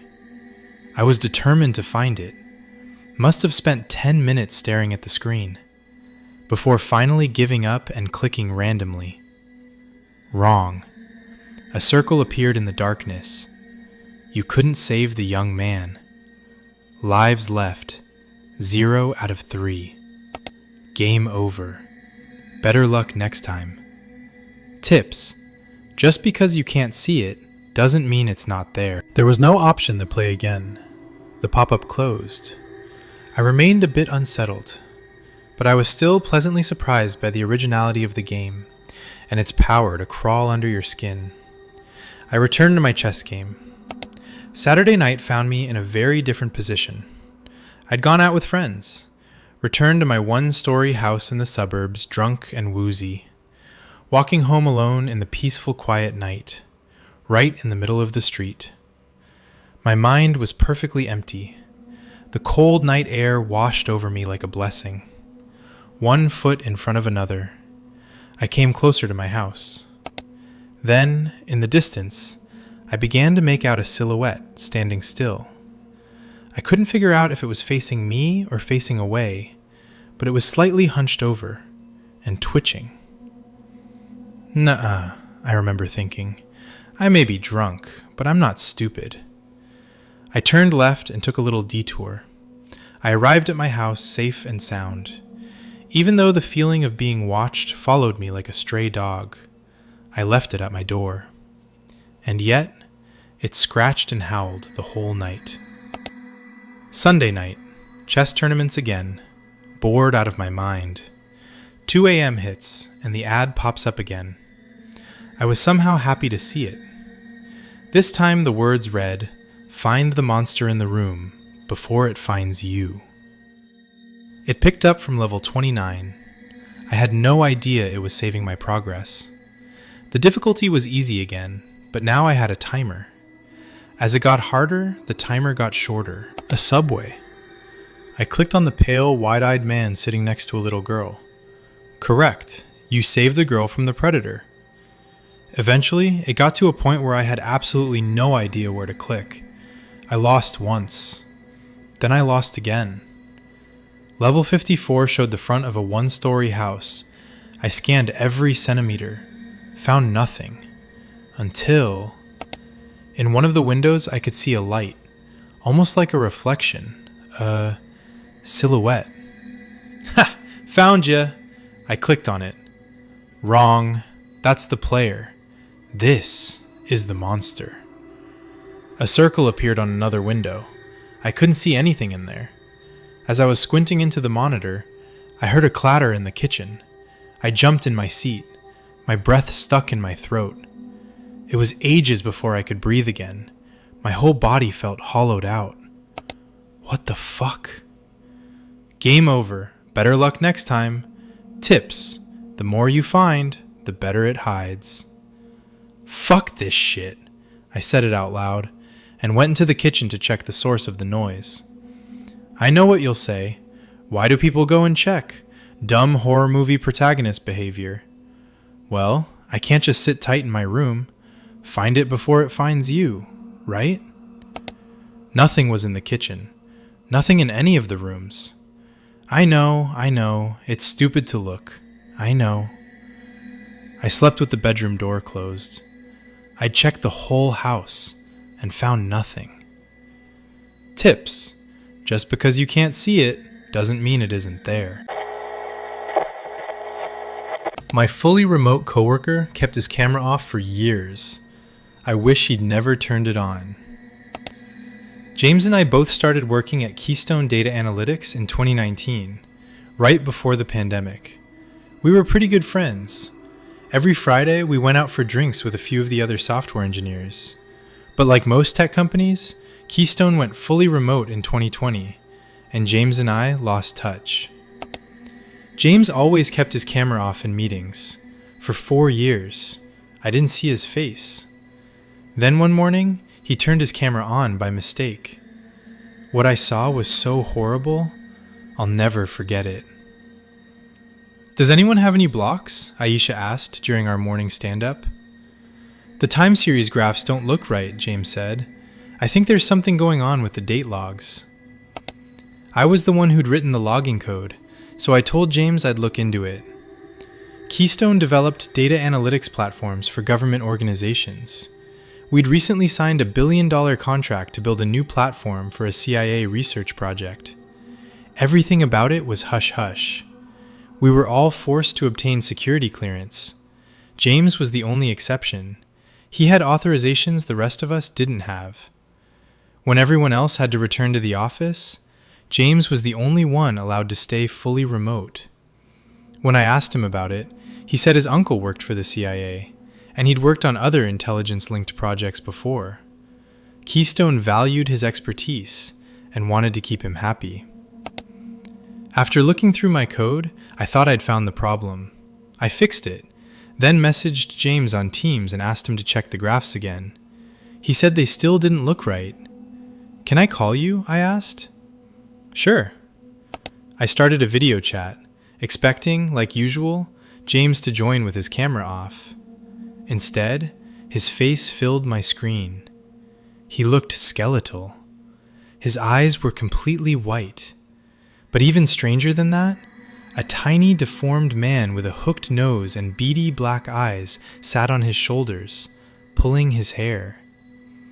James's screen went black. Thanks for looking into this, Cameron, he said, as if nothing had happened. The time series graphs are still all over the place. I'm looking at the data and the dates still don't look right. I barely heard what he said. I was still in shock, frozen. Are you okay? He asked. Sorry, can you repeat that? The dates in the data don't match the dates in the graph. I scanned my code again. I could barely focus. I kept thinking about what I'd just seen. I'll have to get back to you later, I said. Then I ended the call. I didn't want to believe what I'd seen was real. I told myself I'd imagined it, but I knew I hadn't. I walked over to our team leader Aisha's cubicle. She sipped her tea and looked over at me. What's going on, Cameron? I just got off a call with James. He didn't look well. You actually saw him? I know this is going to sound strange, but there was someone else in the room with him. And? He was sitting on James's shoulders, pulling on his hair. James looked like he hadn't eaten for weeks, too. You think he's being abused? I have no idea what's going on, but I can't stop thinking about what I saw. Maybe we should go check on him after work. That's a great idea. Aisha and I made plans to go to James's apartment building together after work. We got there around 6. I buzzed his apartment. Who is it? He asked. Aisha and Cameron from work, I said. What are you doing here? We were in the neighborhood. We thought we'd see if you wanted to join us for drinks. I'm busy. I saw you on camera today. I saw that other person too. Aisha and I just want to make sure you're okay. Sorry, that was my nephew. He was just playing around. I'm watching him while my sister is out of town. If you could just come downstairs and talk to us for a minute, Aisha said. It would make us both feel a whole lot better. He hesitated, but then agreed. He looked even worse in person than he had on camera. Pale, thin, his neck covered with bruises.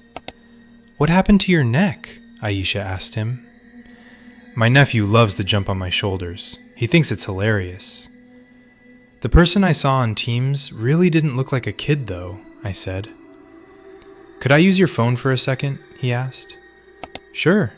I unlocked my phone and gave it to him. He repeated, "Don't think," while he quickly typed a short message, then gave the phone back. I need to get back upstairs, he said. He walked back to the elevator. When I turned around, I noticed the back of his neck was bleeding. What did he write? Aisha asked me. Call my uncle. Chimera 3 is loose. We both felt uneasy, but we decided to go home. After agreeing we'd try to track down his uncle's number at work the next day. By the time I got back to my apartment, it was late, close to 9 p.m. I hadn't eaten dinner yet, and I was starving. So I made some instant ramen quickly, then went right to bed. I couldn't sleep though. I just lay there staring at the ceiling, thinking about James, wondering what was going on. At midnight, my laptop blew up with hundreds of Teams and Slack notifications. Our platform must have crashed, I thought. The CIA is complaining, and Keystone wants all hands on deck. I ran to my laptop and logged in, only to see all the messages were from James. "I need to talk to you." He'd written it over and over. I called him. His pale, skeletal face appeared on my laptop, his eyes completely white. That strange man sitting on his shoulders, riding him like a horse. "You're scaring me," I said. "You need to mind your own business." The strange man mouthed the words. Then James spoke them. "If you bother us again, you'll regret it." He ended the call. The next morning at work, I told Aisha what had happened. "Should I tell HR?" she asked. "Let's try to get a hold of his uncle first. I think he used his uncle as a reference on his job application. I should have his uncle's number on file somewhere." Aisha found the number and gave it to me. While we were talking, James sent her an email. He said he was going to miss the morning stand-up. He'd come down with the flu and was having trouble getting out of bed. "Hopefully his uncle can help," she said. I called James's uncle as soon as I got back to my cubicle. He didn't answer, so I left a message. "My name's Cameron. I work with your nephew, James. He's been acting very strange lately. I'm worried he might be in trouble. He asked me to call you. He said Chimera 3 is loose." I left my number, then tried to catch up on work. At 5, I left work and took the subway home. A middle-aged man with a buzz cut stood on the steps to my apartment building. "Cameron?" he asked. "Are you James's uncle?" "Roger." He shook my hand. "Let's go talk somewhere quieter." We walked to the park across the street, then sat on a bench far away from the playground. "You need to tell me everything you've seen," he said. It was just a few seconds on a Teams call. I told him about the man on James's shoulders, how James looked. "How long has James been acting strangely?" he asked. "I didn't notice anything was wrong until yesterday." "I need you to come back to his apartment with me. You need to try to get him outside again." Roger had parked nearby. He took me to his car, then drove us to James's apartment building. I buzzed James's apartment again. "Who is it?" he asked. "It's Cameron. What do you want? You called in sick today." "I wanted to make sure you're all right." "I'm fine." One of James's neighbors went into the building. Roger and I slipped in through the front doors behind her. Then we took the elevator upstairs to James's apartment. "I'm going to wait back here," Roger said. "Try to get him out of the apartment." I went and knocked on James's door. "What?" he asked. "It's Cameron. I just want to talk for a minute." "Leave me alone." "Why can't you just tell me what's going on?" Suddenly, James's door swung open. James grabbed my arm and pulled me inside. For a second, that tiny, deformed man's beady eyes pressed against mine. Then, a horrible ringing filled my ears. Pressure built inside my skull until my brain felt like it would explode. The tiny man ran into the bedroom, then jumped through the window and ran down the fire escape. "Get back here, Kevin!" Roger yelled. He ran to the bedroom window, but decided not to chase after him. Roger came back to James. "How is he?" I asked. He knelt and checked James's pulse. His face turned pale. "He's dead." I stared at his body. I had never seen a dead body before. I felt strange looking at one. I wasn't sure how to react, so I just told Roger I was sorry. The police arrived. Roger explained what had happened. Then he offered to give me a ride home. During the drive, he explained what he could. Kevin is a weapon that escaped from us. He's a parasitic empath. He has the ability to latch onto people, read through their minds, and influence their behavior. Who knows how long he was attached to James? To drain his mind like that? He must have been attached for years. He shook his head. The next few days, you need to be very careful. Kevin will be looking for a new host. If he had a chance to scan your mind in James's apartment, he trailed off. I went up to my apartment, shut all the blinds, turned off all the lights. I lay in bed and tried to sleep, but I didn't sleep at all. The next morning at work, I went to Aisha's cubicle. She wasn't there. Right before morning stand-up, our project director sent an email. Aisha was out sick, and stand-up was canceled. I messaged her on Teams. I hope you're not too sick. Do you have any time to talk? She wrote back right away.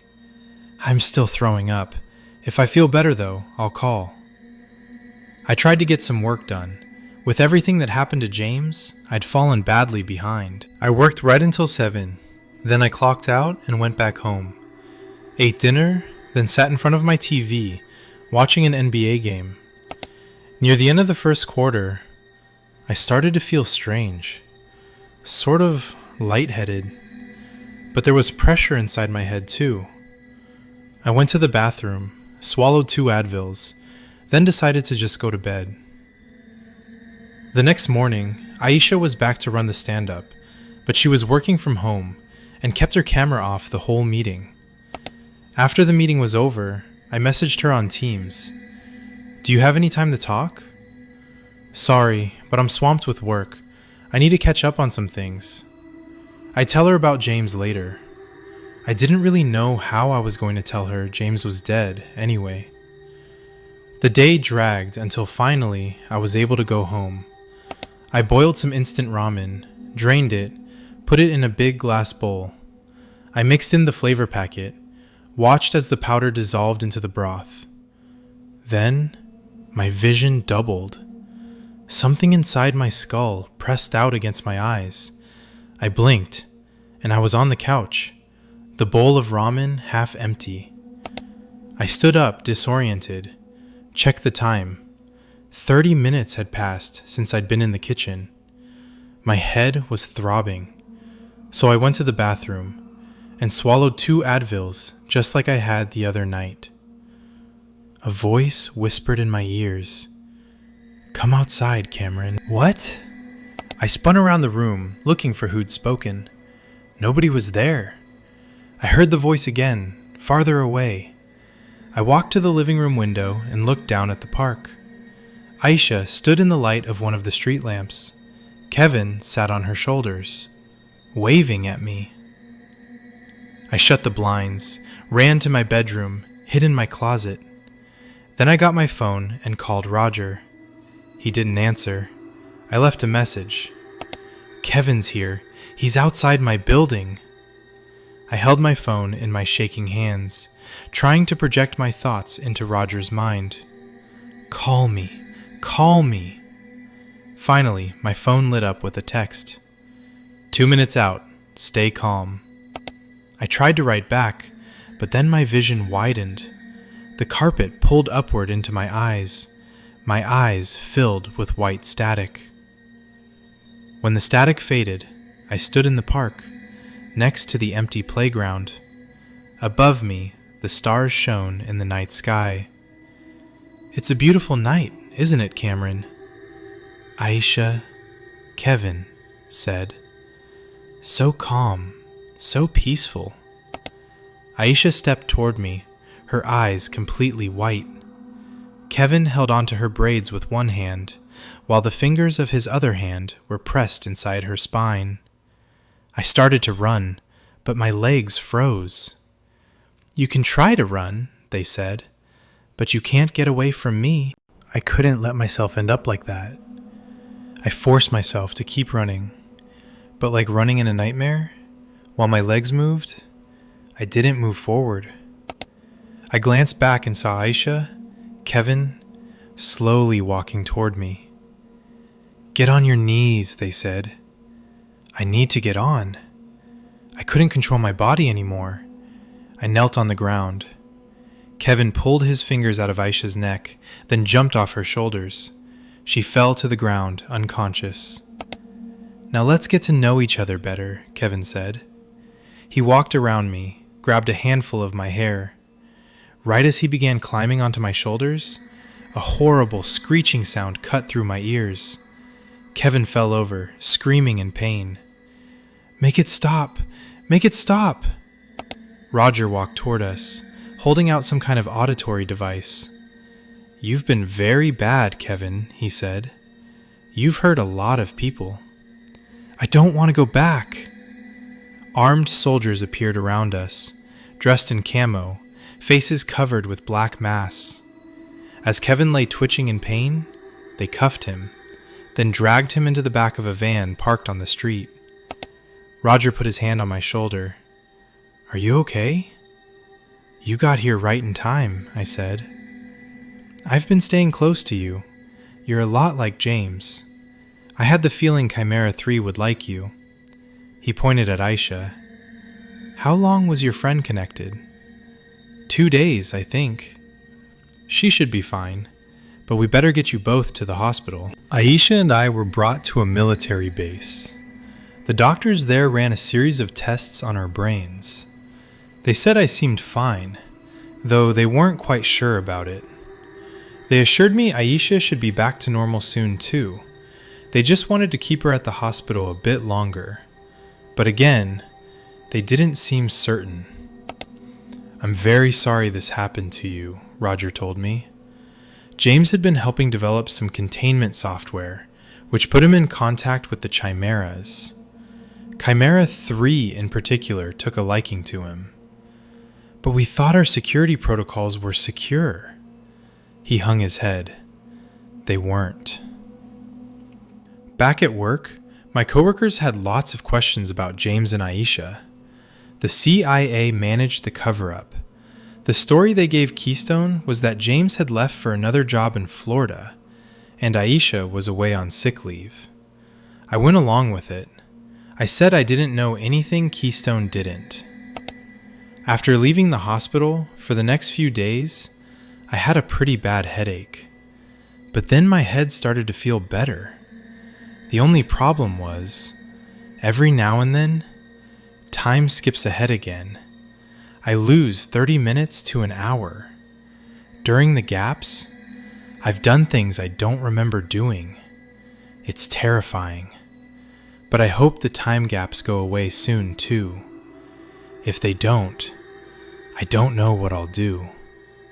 But at least I'm not alone. At least I have Aisha to talk to about all of this.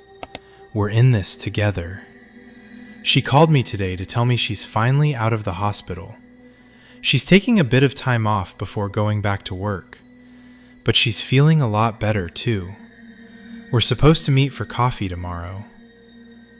I just hope it was really her I talked to, and not just a voice in my head. The Devil's Basement. My family's lived in a small, rural town for decades at this point. It's the kind of place where you know everyone and everyone knows you, where stories last longer than the people who tell them. But as all these ghost stories and urban legends came and went, one has always remained. A simple story about a bunker by the edge of town, which we only ever refer to as the Devil's Basement. A lot of the older folks told stories about it all the time, but my grandpa wouldn't ever shut up about it. He'd tell stories about it during road trips, family dinners, any time we were together. Most of the stories were obviously fake, changing details depending on his mood or how much he had to drink. But sometimes, when he had enough whiskey, he'd give a story which was almost always the exact same. Basically, he and a few friends got really drunk back in the mid-60s. Around this point in the story, he'd talk about how they didn't have the internet back then, and say something along the lines of, "Kids are always staring at their damn phones nowadays," before getting back to the meat of the story. One of his friends dared him to go into the Devil's Basement, which was a short walk from his house, for $10. Again, he'd lecture me about how much you could get with that amount of money back in his day, before getting back on topic. Of course, he took the bet. In his mind, it was basically free money, and he wasn't going to pass up on free money. Back then, it was already a bit of an urban legend. Nobody knew who'd built it, or even why for that matter. It sort of just was, to be honest. Nobody questioned it.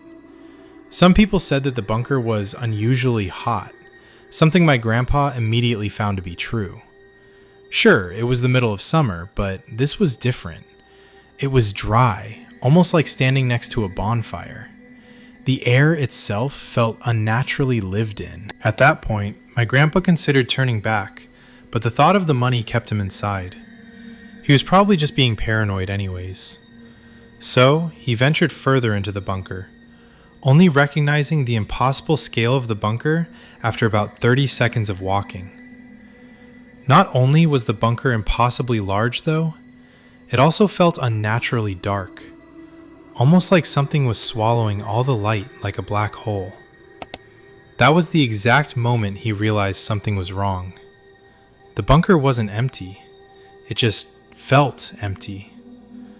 Once the thought came to his mind, he paused, and then he realized that something else had paused. He hadn't even realized it until that point, but a sort of dragging sound had been following him up until the moment he stopped. It was a slow, uneven noise, like something pulling itself across the stone by its hands. To him, that was the worst part. Hearing it was terrible enough, but the horror came from the fact that he couldn't hear it anymore. Whatever was making the noise was stalking him, and knew he'd stopped. He didn't run right away. Instead, he slowly turned back, walking carefully and quietly. For a moment, it worked. Then, that dragging noise started again. But this time, it sounded like it was right behind him, following him. That's when he ran. He didn't look back. He didn't even breathe until he saw the light again. And despite the sheer amount of time he swore he'd been down there for, he got out in under 15 seconds. Outside the bunker, his friends were right where he'd left them, sitting in the tall, yellowish-green grass and passing around a bottle of whiskey, almost like he'd barely stepped inside the bunker. "It's creepy down there, man," my grandpa said with a nervous chuckle. But they weren't even listening. They just kept laughing. That should have been the end of it. For everyone else, it was. But not for my grandpa. He went back. Not right away, but years later. Then again after that. And again. And again. He never stayed long, never went far. But he kept going. Sometimes he'd just stand at the entrance, looking in like he was waiting for something, or checking to see if something was waiting for him. Over time, the heat got worse, and the bunker only seemed to grow in size. Occasionally, unusual things would occur sooner than they had originally, but one day, the door stopped working. He tried the handle a few times, but nothing happened. He pressed his ear against the door, and that's when he heard something new. Breathing. Slow, deep, patient breathing. Toward the end of his life, he became more quiet and reserved. I ended up asking him why he kept going back, all those years after Thanksgiving dinner last year. He didn't answer the question right away, sort of staring off into the distance for a bit, as he tended to do. But then he turned to me, slowly and silently, and answered with a line that made my stomach drop. Because a part of me never left. I think my mom just kidnapped me.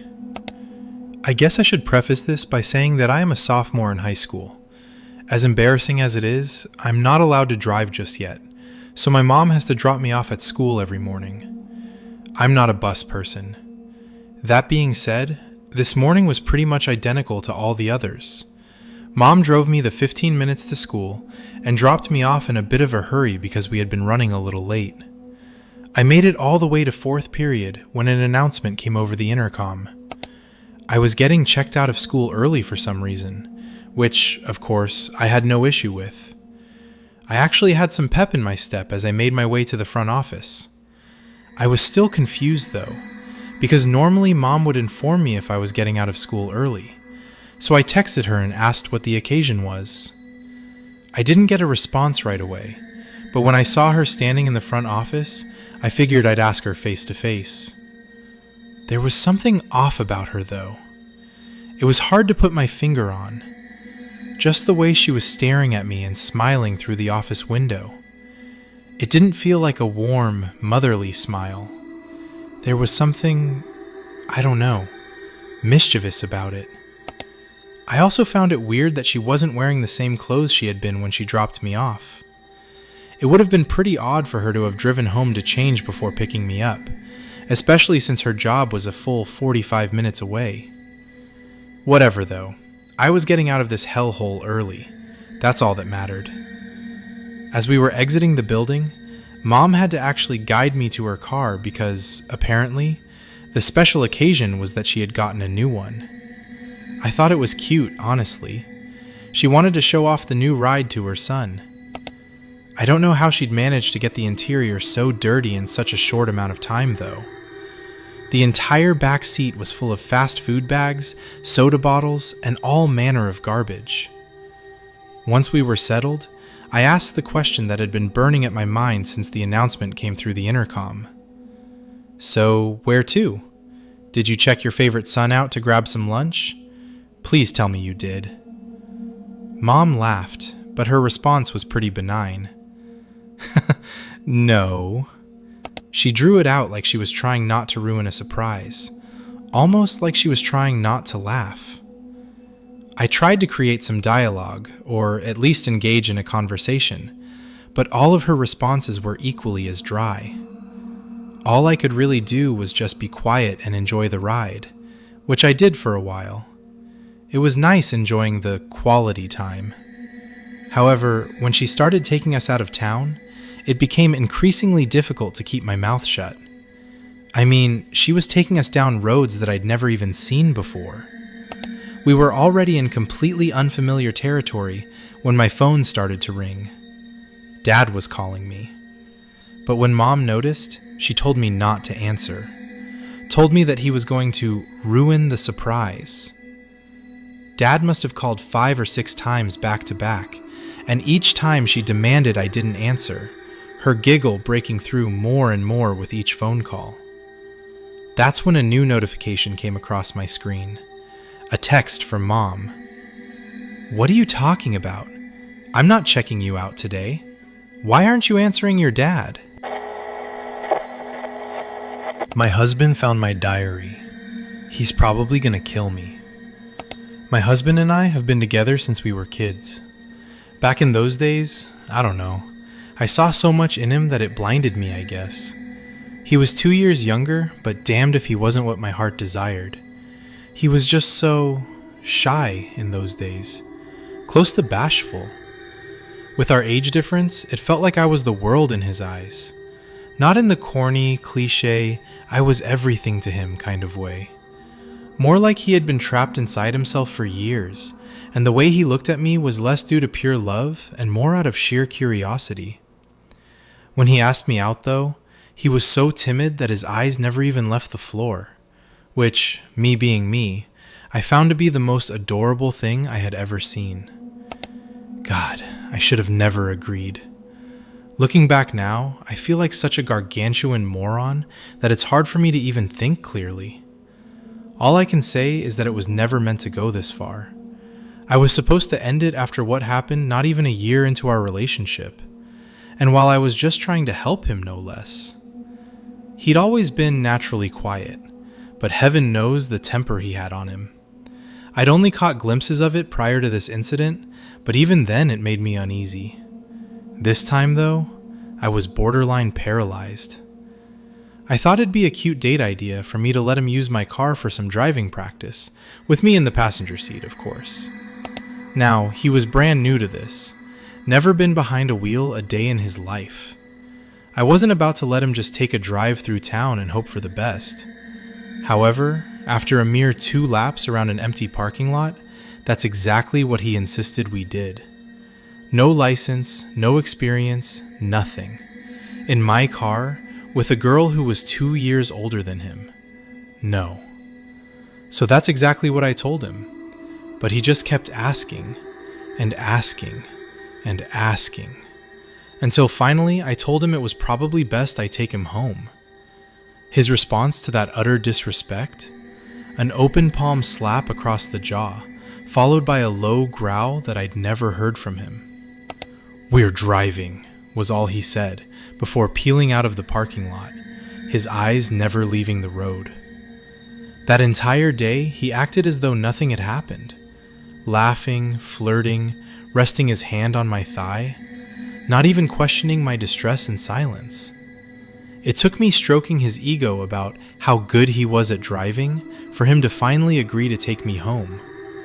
And from the moment I walked through that front door, I knew I had to leave him.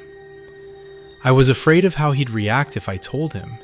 I mean, he knew where I lived and had already proven he'd take a step towards violence.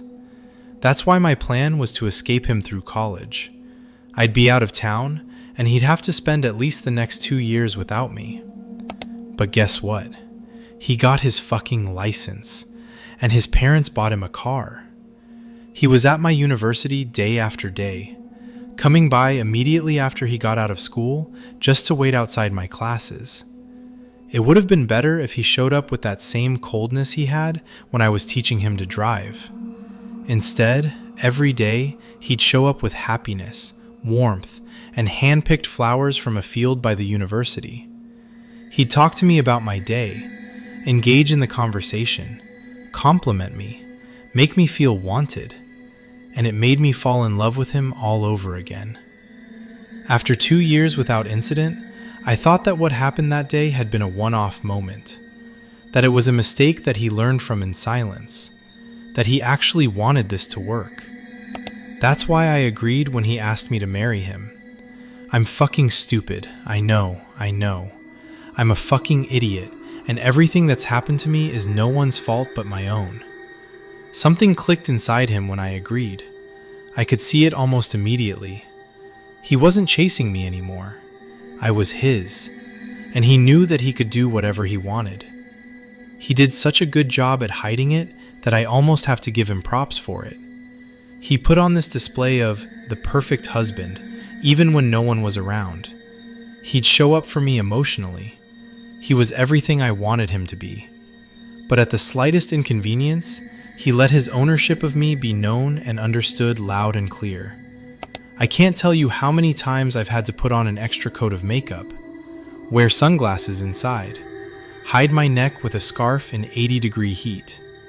I hated him more than almost anything, but still managed to hate myself more for actually still loving this evil son of a bitch. Writing was all I had. It was my only escape from reality. The only thing I had to process everything. It made me feel big when I was small. Allowed me to say everything I wanted to say to his face without fear. I cherished it with my entire heart. Do you understand how that feels? To know that you have to hide the one thing that brings you sanctity, out of fear that the person who brought about that need in the first place would go off the deep end if he ever found it? I thought I did so well. I thought that he'd never find it. I filled up page after page with nothing but venom for my husband and disdain for my life, only to hide those pages deep in my shirt drawer. And he found it. He fucking found it. He came home one day, quieter than usual, in a hurry to shower. I tried to greet him, and he brushed right past me like a man on a mission. I heard the water running, and that was my cue to start setting the table for dinner. I laid out the plates, silverware, a beer for my husband, and a glass of wine for myself. The water still ran. I finished up dinner and started setting the plates. The water still ran. I sat and waited for 10 minutes, my hands folded in my lap while I stared down at the table. The water still ran. The food was starting to get cold. My husband's beer was accumulating condensation and was no doubt beginning to go flat. "Honey, dinner's ready," I called out. No response. "Honey, dinner!" No response. "Honey?" Suddenly, I started to hear something other than water pelting the ceramic bathroom tub. It started softly, then grew louder, and louder, and louder. I entered our bedroom to find my husband sitting at my vanity, head in his hands, my diary resting on the tabletop. And he was laughing. Laughing like I'd never heard before. Laughing like a man who had completely lost it. I asked him what he was doing, but who am I kidding? I knew the answer.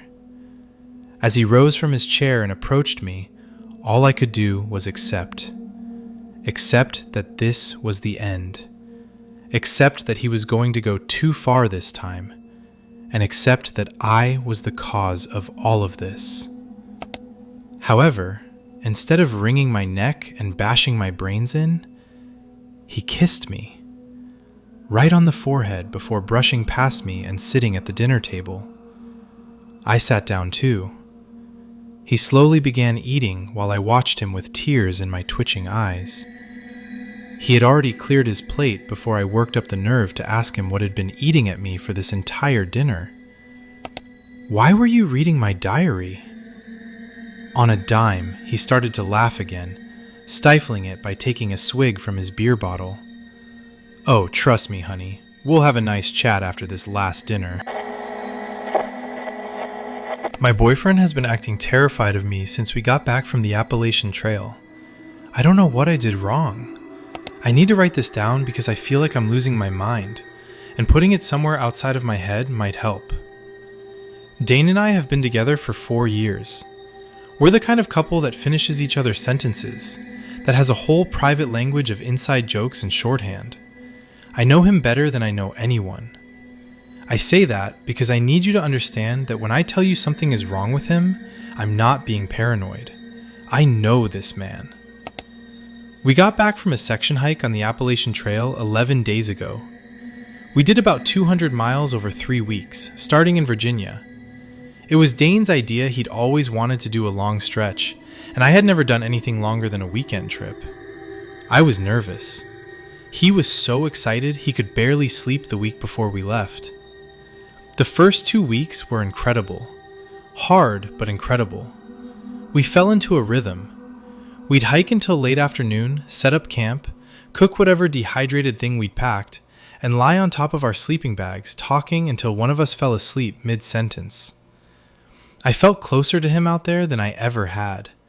No phones, no obligations, just the two of us and the mountain. It was the 3rd week when things started to feel off. I don't know how to explain it except to say that the woods changed. Not visibly, everything looked the same trail, the same trees, but the quality of the air felt different, thicker somehow, like the atmosphere had shifted by a degree you couldn't measure but could feel in your chest.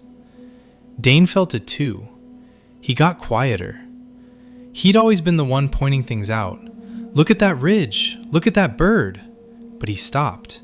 He just hiked, eyes forward, jaw set. On the 4th night of that week, I woke up in the middle of the night and he wasn't in the tent. I found him standing about 20 feet away at the tree line, just standing there looking into the dark.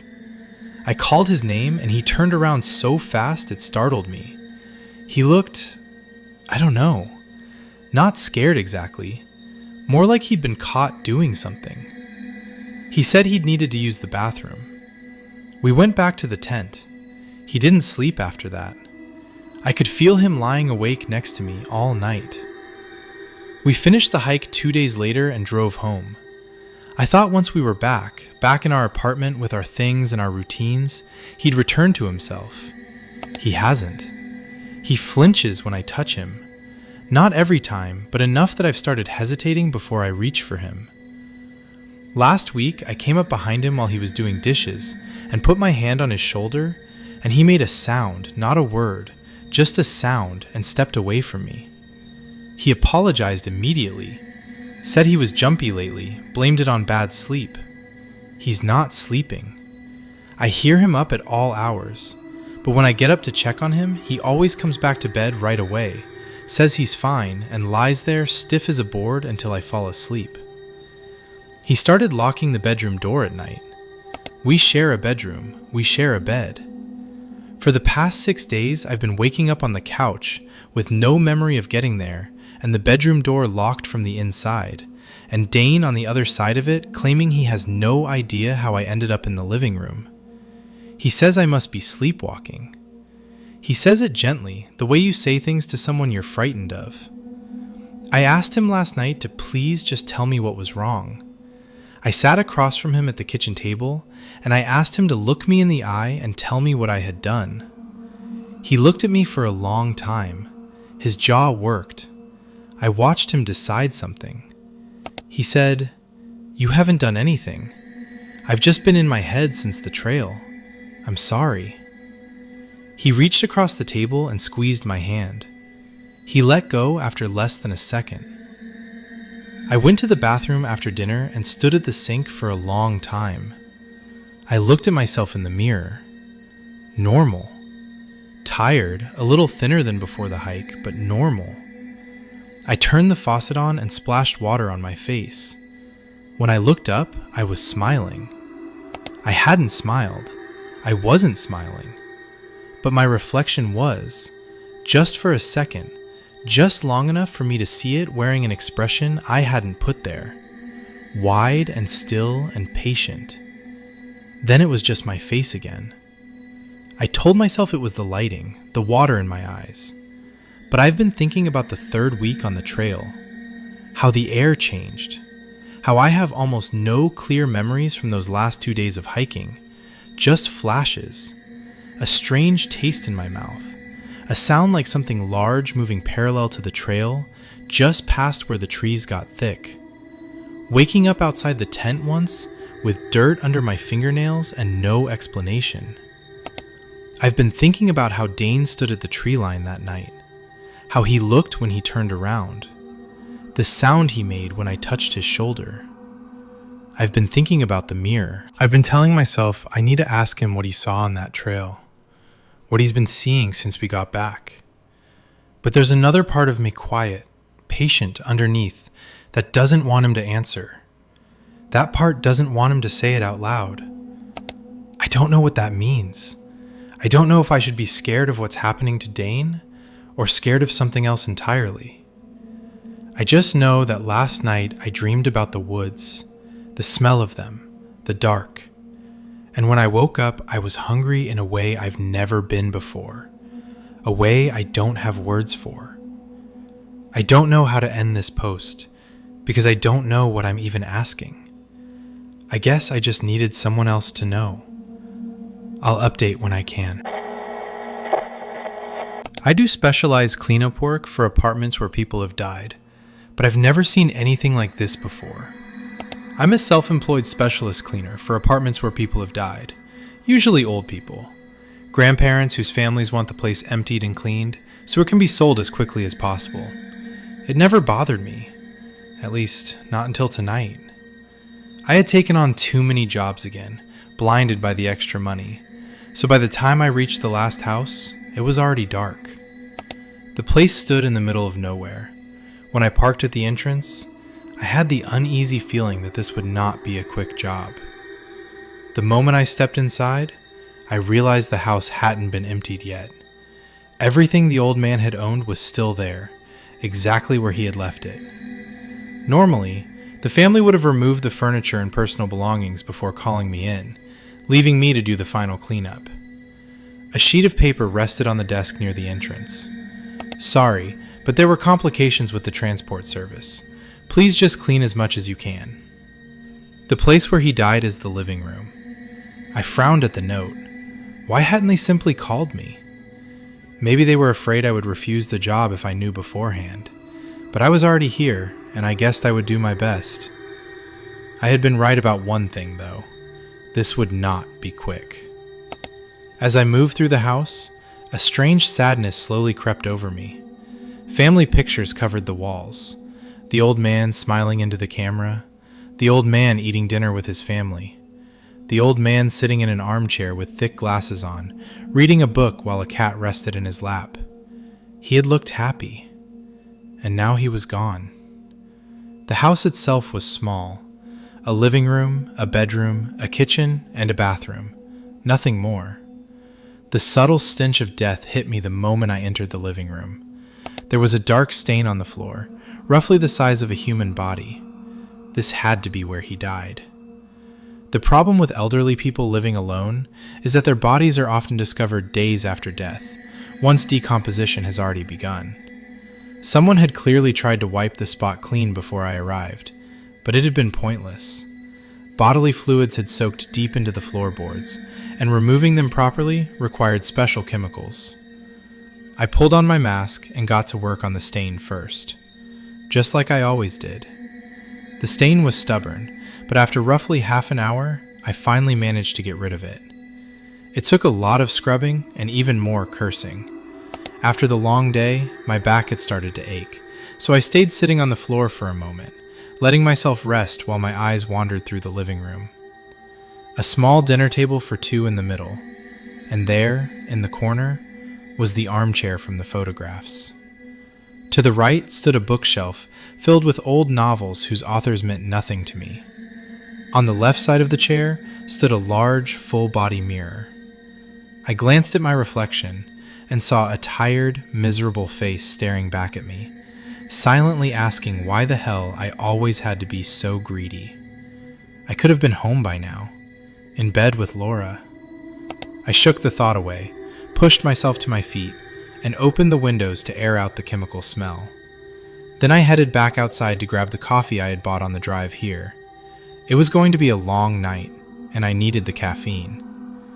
When I returned to the living room, I still felt completely drained.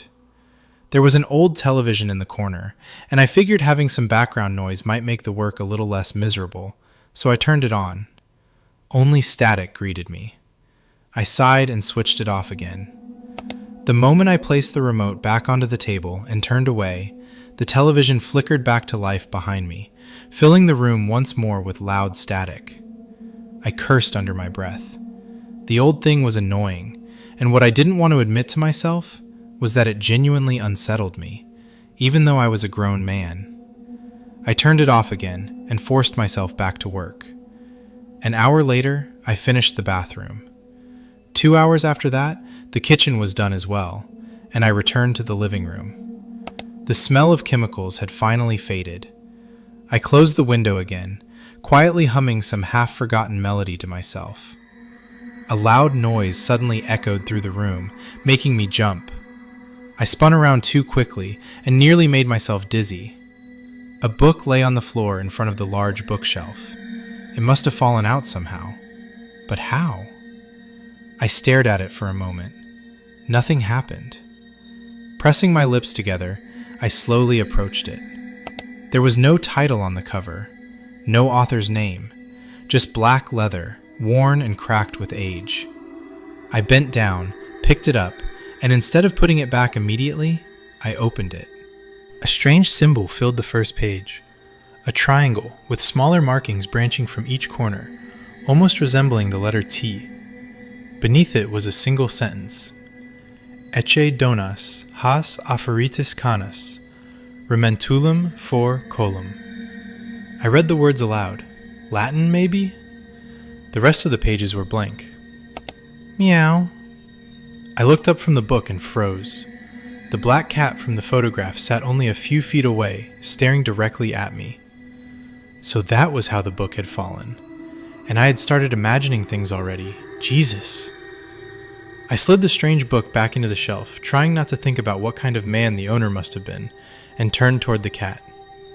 Hey, buddy, I muttered. You scared the hell out of me. I should probably take the animal back to the family who hired me. The poor thing was likely starving, maybe abandoned after the old man died. I didn't even want to consider that possibility for too long. Hey. I slowly knelt down and held out my hand toward the cat, trying not to scare it. Let's be friends. Meow. The cat turned around calmly, leapt forward, and disappeared straight through the mirror. I froze. On the other side of the glass, I could still see it walking away from me. "What the hell?" I whispered. Slowly, I got to my feet and approached the mirror. The apartment on the other side looked exactly the same, except for the cat, now sitting with its back turned toward me while lazily licking its paw. This couldn't be real. I reached out carefully, expecting my hand to hit cold glass. Instead, it passed straight through. My breath caught in my throat. Before I could stop myself, I took another step forward, then another. A second later, my entire body had crossed through the mirror.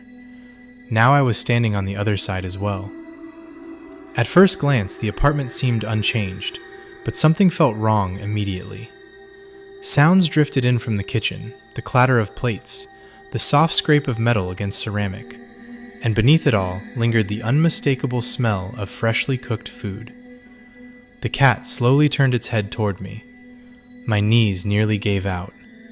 Its eyes were gone. Two dark, rotting holes stared back at me from beneath matted black fur. Flesh around its mouth had decayed away, exposing yellow teeth and parts of its jaw.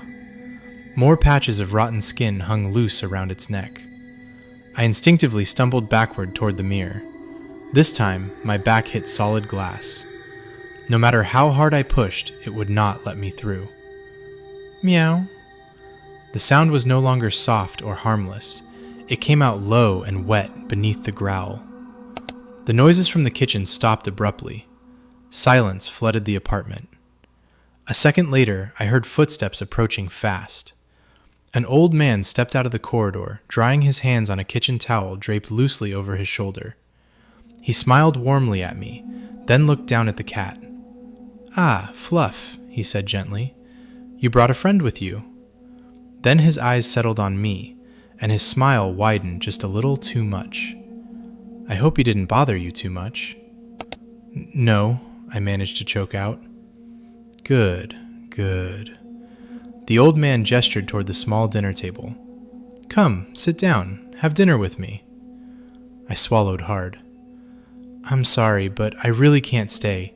I still need to finish my work." I remained standing close to the mirror, trying to sound calm while silently praying in my head. "Nonsense," the old man replied cheerfully. "I haven't had guests in such a long time. I can't let you leave hungry." He motioned toward the table. "You've worked hard back there," he nodded toward the mirror. "At least let me repay you with dinner. I just finished cooking, you know. You arrived at the perfect time." Every instinct screamed at me to run, but the look in the old man's eyes told me that refusing him would be a terrible mistake. So I nodded slowly and forced myself toward the table. The old man disappeared back into the kitchen and returned moments later carrying 2 plates. Rice and stir-fried vegetables steamed gently beneath the dim light. He placed the plates on the table alongside forks and knives before sitting down across from me. "Oh, this feels wonderful," he sighed. He tilted his head sharply to the left. Crack. Then slowly to the right. Crack. The sound of bone grinding against bone echoed softly through the apartment. "I really did miss having company," he said with a smile. "I'm sorry," I said, clearing my throat. "I accidentally stepped through the mirror, but it seems I can't go back." "Oh, no wonder you can't." The old man laughed softly and unfolded a napkin across his legs. "These young people nowadays, honestly." I stared at him in silence. "You can't go back because you left the key behind, dear." "The key?" I asked carefully. "Sorry, I don't understand." "The key," the old man repeated, sounding mildly irritated, as though I had asked something painfully obvious. "The book, dear. The key." I glanced down at my hands. They had started trembling slightly, and I quickly hid them beneath the table. "So I can't leave?" I asked. "Everything looks the same here.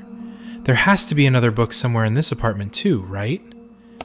The old man sighed deeply. "No, no. The book is one of a kind, dear." For a moment, my stomach dropped completely. "But of course you can leave. he added suddenly with a smile. Relief flooded through me so fast it almost hurt. Someone simply has to read the words aloud from the other side. Then the mirror opens again. My heartbeat hammered painfully in my chest. "Now," the old man said pleasantly, picking up his fork, "let's eat." Then he froze, completely. His fork remained suspended in the air while his eyes stared blankly ahead, unmoving. 1 second passed, then another. I didn't dare look away from him. Almost a full minute went by before he suddenly resumed moving again, as though nothing had happened. Just before taking the first bite, he paused once more. "Oh, forgive my terrible manners." He smiled warmly at me. "My name is Roland, and yours, friend?" "Lars," I answered quietly. I had no intention of touching the food. "So, you live here?" Yes, Roland replied happily. "Well, I lived here once, and now I live here again." The way he said it made my skin crawl. "You're not eating, dear," he observed gently. "Is something not to your liking?" Before I could answer, panic suddenly flashed across his face. "Oh, forgive this foolish old man." He slapped his forehead dramatically and pushed himself up from the table so quickly the chair nearly tipped over. "You see, at my age I must be careful with what I eat. My stomach isn't what it used to be anymore." Then his eyes locked onto mine. "But you..." A wide smile spread slowly across his face. "You're a young man. Young men need meat." I watched him in frozen silence as he hurried across the room, scooped the cat into his arms, and returned to the table. "Forgive me for being such a terrible host." The cat let out a sharp cry. Crack! The sound of its neck snapping echoed through the apartment. Before I could react, Roland placed the dead animal onto my plate. Dark, rotten blood poured slowly from the cat's mouth, running into the rice and soaking the vegetables. The smell hit me instantly. Sweet decay so thick I nearly gagged. "There we go," Roland said happily. "Eat now, dear. It's getting cold." I forced myself not to vomit. "I'm sorry. I forgot to wash my hands after the cleaning work." I tried to keep my voice steady. "Could I use your bathroom first?" "Oh yes, make yourself at home." I stood up and made my way toward the bathroom, trying not to move too quickly, trying not to run. The moment I stepped inside, I locked the door behind me. Every instinct screamed at me to get out of this place. I hurried to the window and pushed it open. My breath caught in my throat. There was nothing outside, just endless darkness stretching in every direction. My pulse hammered painfully in my ears as I grabbed the bar of soap from the sink and threw it out into the void. I watched it fall, and fall, and fall. Far longer than it should have before the darkness swallowed it completely. There was no ground. I stumbled backward from the window in horror. I couldn't escape through there.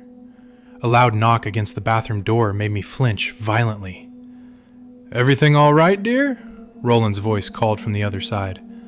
"Dinner is getting cold, and you really should eat." I'm fine," I answered quickly. "I'd just like to stay here a little longer." My voice trembled uncontrollably. Panic clouded my thoughts as my eyes desperately searched the bathroom for something I could use as a weapon. There was nothing. "Oh, but I can't allow that." The warmth vanished completely from Roland's voice. "Surely you know that it's rude to leave the dinner table." Then came the last sentence, and the voice speaking it could not possibly have belonged to a human being. "So come out." I froze. The doorknob slowly began to turn. Metal squealed. Then the wall beside the lock started to crumble with a dry, cracking sound until the entire lock tore free from the frame. The door swung open. Roland stood there calmly, staring at the debris scattered across the floor. "Oh dear," he sighed. What a mess. And after you cleaned everything so nicely, too. My apologies. Then he smiled again. Now, please return to the table. I didn't dare argue. As I stepped past him, terror twisted painfully in my stomach, and I instinctively quickened my pace. He was strong. Not human strong, something far beyond that. I sat back down at the table, staring once more at the dead cat lying on my plate, while Roland calmly returned to his seat across from me. Eat. The patience had vanished from his voice now. I'm sorry, I whispered. I'm not hungry. Roland looked at me silently for a moment. You know, he said softly, when I was a boy and refused to eat what my mother placed in front of me, she would take my father's leather belt and teach me how I was supposed to behave. He paused. Maybe we should begin with teaching you not to leave the dinner table, Roland said softly. It seems you never learned that lesson either. His smile widened. It will be an easy one, dear. After all, you can't run away from the table if you're no longer able to stand, don't you think? Panic hit me so violently that my body went numb for a second before adrenaline flooded through my veins. Without thinking, I grabbed the knife from the table and drove it straight into his left eye. The blade sank in with a wet crunch and remained lodged there. Roland didn't even flinch. I stared at him in horror, unable to breathe. Oh dear, he sighed. Calmly, he wrapped his fingers around the knife handle and pulled it free together with the eyeball still attached. And here I was, trying so hard not to eat meat. He opened his mouth and bit the eye off the blade. Crunch. The sound was wrong. I nearly vomited as he chewed slowly.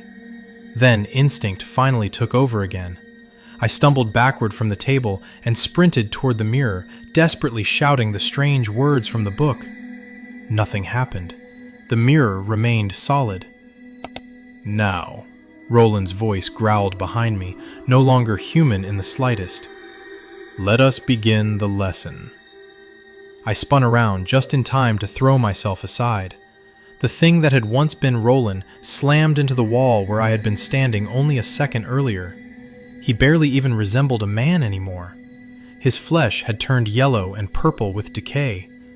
One arm hung so unnaturally long that its fingertips scraped across the floor, while the other stretched across the bookshelf like the limb of some enormous insect. I grabbed a chair and smashed it against him with all my strength. The chair broke in pieces. Roland barely reacted. I ran. I rushed into the kitchen while heavy footsteps followed behind me at an almost casual pace. He wasn't even hurrying. There was nowhere to hide. I bolted into the bedroom and flattened myself behind the door. A second later, Roland charged into the room so fast the floor shook beneath him. He tripped and crashed onto the mattress with a snarl. "Ah," he groaned in that distorted, corpse-like voice. "Young people these days, no respect for their elders." I sprinted back into the living room. The mirror still refused to open. Then my eyes landed on the cleaning chemicals scattered across the floor. An idea hit me instantly. As Roland emerged from the hallway, I snatched up the bottle and hurled the contents directly into his face. The creature let out a scream, not pained, angry, clawing wildly at its remaining eye. "There is no escape," it snarled. "I can still hear you." But by then, the plan had already formed in my mind. Roland lunged toward me again. This time, his claws caught my shoulder, tearing through flesh in long, burning lines before I managed to roll away. The pain nearly made me black out. Still, I forced myself toward the entrance door. Behind me, I could hear him charging after me. I grabbed the doorknob at the very last second and threw the door open before pressing myself flat against the wall beside it. Roland tried to stop, but his massive body carried him forward too fast. Just as he reached the doorway, I slammed both hands against his back with every ounce of strength I had left. The creature stumbled out into the darkness beyond the entrance. A furious roar echoed through the void as it fell. and fell and fell. Its screams grew quieter and quieter until the darkness swallowed them completely. Then there was silence. I collapsed against the wall, sobbing for breath while tears streamed uncontrollably down my face. After a long time, I forced myself back into the living room. I don't know how much time has passed since then. I tried everything to return home. Nothing worked. Eventually, I realized that certain things I do on this side somehow appear on the other one as well. That is how I managed to leave this message behind. And if you are reading this now, then somehow it worked. Please, I'm begging you. I'm still trapped here. Help me. After thinking about it for a long time, I believe the book was never truly important. I think any large mirror might work. The words simply need to be spoken from the opposite side. So please, go to your mirror, draw the symbol I described, speak the words aloud, and call my name. Please help me come home. I found a box of classified files hidden inside an abandoned ranger station. I should not have read them.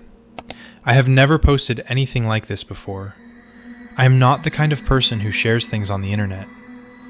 But I have been carrying something for almost 30 years, and I cannot do it alone anymore. In 1996, I was working as a contractor in northern Arizona, mostly repair work. Cabins, fire towers, old ranger stations. The kind of jobs nobody else wanted because they were too far from anywhere and paid next to nothing. In October, I got a call from a Park Service office asking if I could spend 2 weeks repairing a ranger station deep in the mountains. They said the place had been abandoned since the late 70s. Nobody told me why. The station was about 40 miles from the nearest paved road. No power, no phone line. Just a dirt track through pine forest and canyon country. The building was worse than they described. Half the roof had collapsed. The walls were black with mold, rat nests and everything. The place felt wrong from the moment I stepped inside. Not haunted, I do not believe in that. Just heavy, like the air had not moved in a very long time. On the third day, I was pulling rotten shelving out of the station office. Behind the shelves, I found a door, narrow, set into the wall like it was built with the station and then covered up later. The hinges were rusted shut. I had to use a crowbar. Behind the door was a small room, no bigger than a pantry, no windows, concrete walls, which was strange because the rest of the station was timber frame. Someone had built this room differently, on purpose. There was a metal desk, a broken chair, and on the floor, a wooden box. The box had no label, no lock. It was heavy. Inside were dozens of file folders, some typed on official Park Service letterheads, some handwritten on notebook paper, some just scraps folded and tucked in. The oldest file was dated 1931. The newest was from 1982. Over 50 years of reports, all hidden in the same room, all passed down from one head ranger to the next. And every single folder had the same stamp across the front. Red ink, block letters. Do not file. I did not read them all that night. I read 5 or 6 sitting on the floor with a work lamp plugged into my generator. 5 or 6 was enough. They were incident reports that somebody had decided should not exist. Disappearances. Hikers, campers, hunters, families. People who walked into the backcountry and did not come back. Or who came back wrong. Miles from where they should have been. Confused, injured, unable to explain what happened. And the details kept repeating. Camps found intact, gear untouched, and the boots, always the boots, left behind in the tent or beside the bedroll, placed neatly, like the person had taken them off, set them down, and walked into the dark barefoot. Not once, not twice, across decades, across different parks. Different rangers writing the reports years apart, none of them knowing the others had seen the same thing. But someone knew. Someone collected these files and hid them behind a wall and stamped every one of them with the same words. I should have put the box back. I should have sealed the room and driven home. Instead, I loaded the box into my truck. Something happened on my last morning at that station. I woke up early, maybe 5:30. I stepped outside and looked down at the ground in front of the door. The dirt was soft. I had been tracking my own boot prints in and out for days. I knew what my prints looked like. These were not mine. They were bare feet. Bare footprints starting about 10 feet from the front door. Not coming toward the station, leading away. Toward the tree line at the edge of the clearing. They crossed the clearing in a straight line and disappeared into the trees. There were no prints coming back. I was 40 miles from the nearest road. I had not seen another person in 4 days. I finished the job. I did not sleep well, and when I drove out, the box was in the back of my truck. I never handed it over. I never told anyone what I found. Not until now. I have carried this box for almost 30 years. I have gone back to it dozens of times, read more of the files, compared them, found patterns that span decades and stretch across the entire country. The boots, the distances that do not make sense, the caves that nobody wants to talk about, and the people who tried to report what they saw and were quietly moved aside. People are still going missing. Every year, the same way, in the same kinds of places. I have started recording myself reading through these files, all of them, in order. I need there to be a record that cannot be stamped and buried. You can find the recordings. I do not know if anyone will listen, but they are there. I will change the names, the locations, the dates. Some of the people in these files still have families. But the stories themselves stay, because somebody should know. These are the buried archives.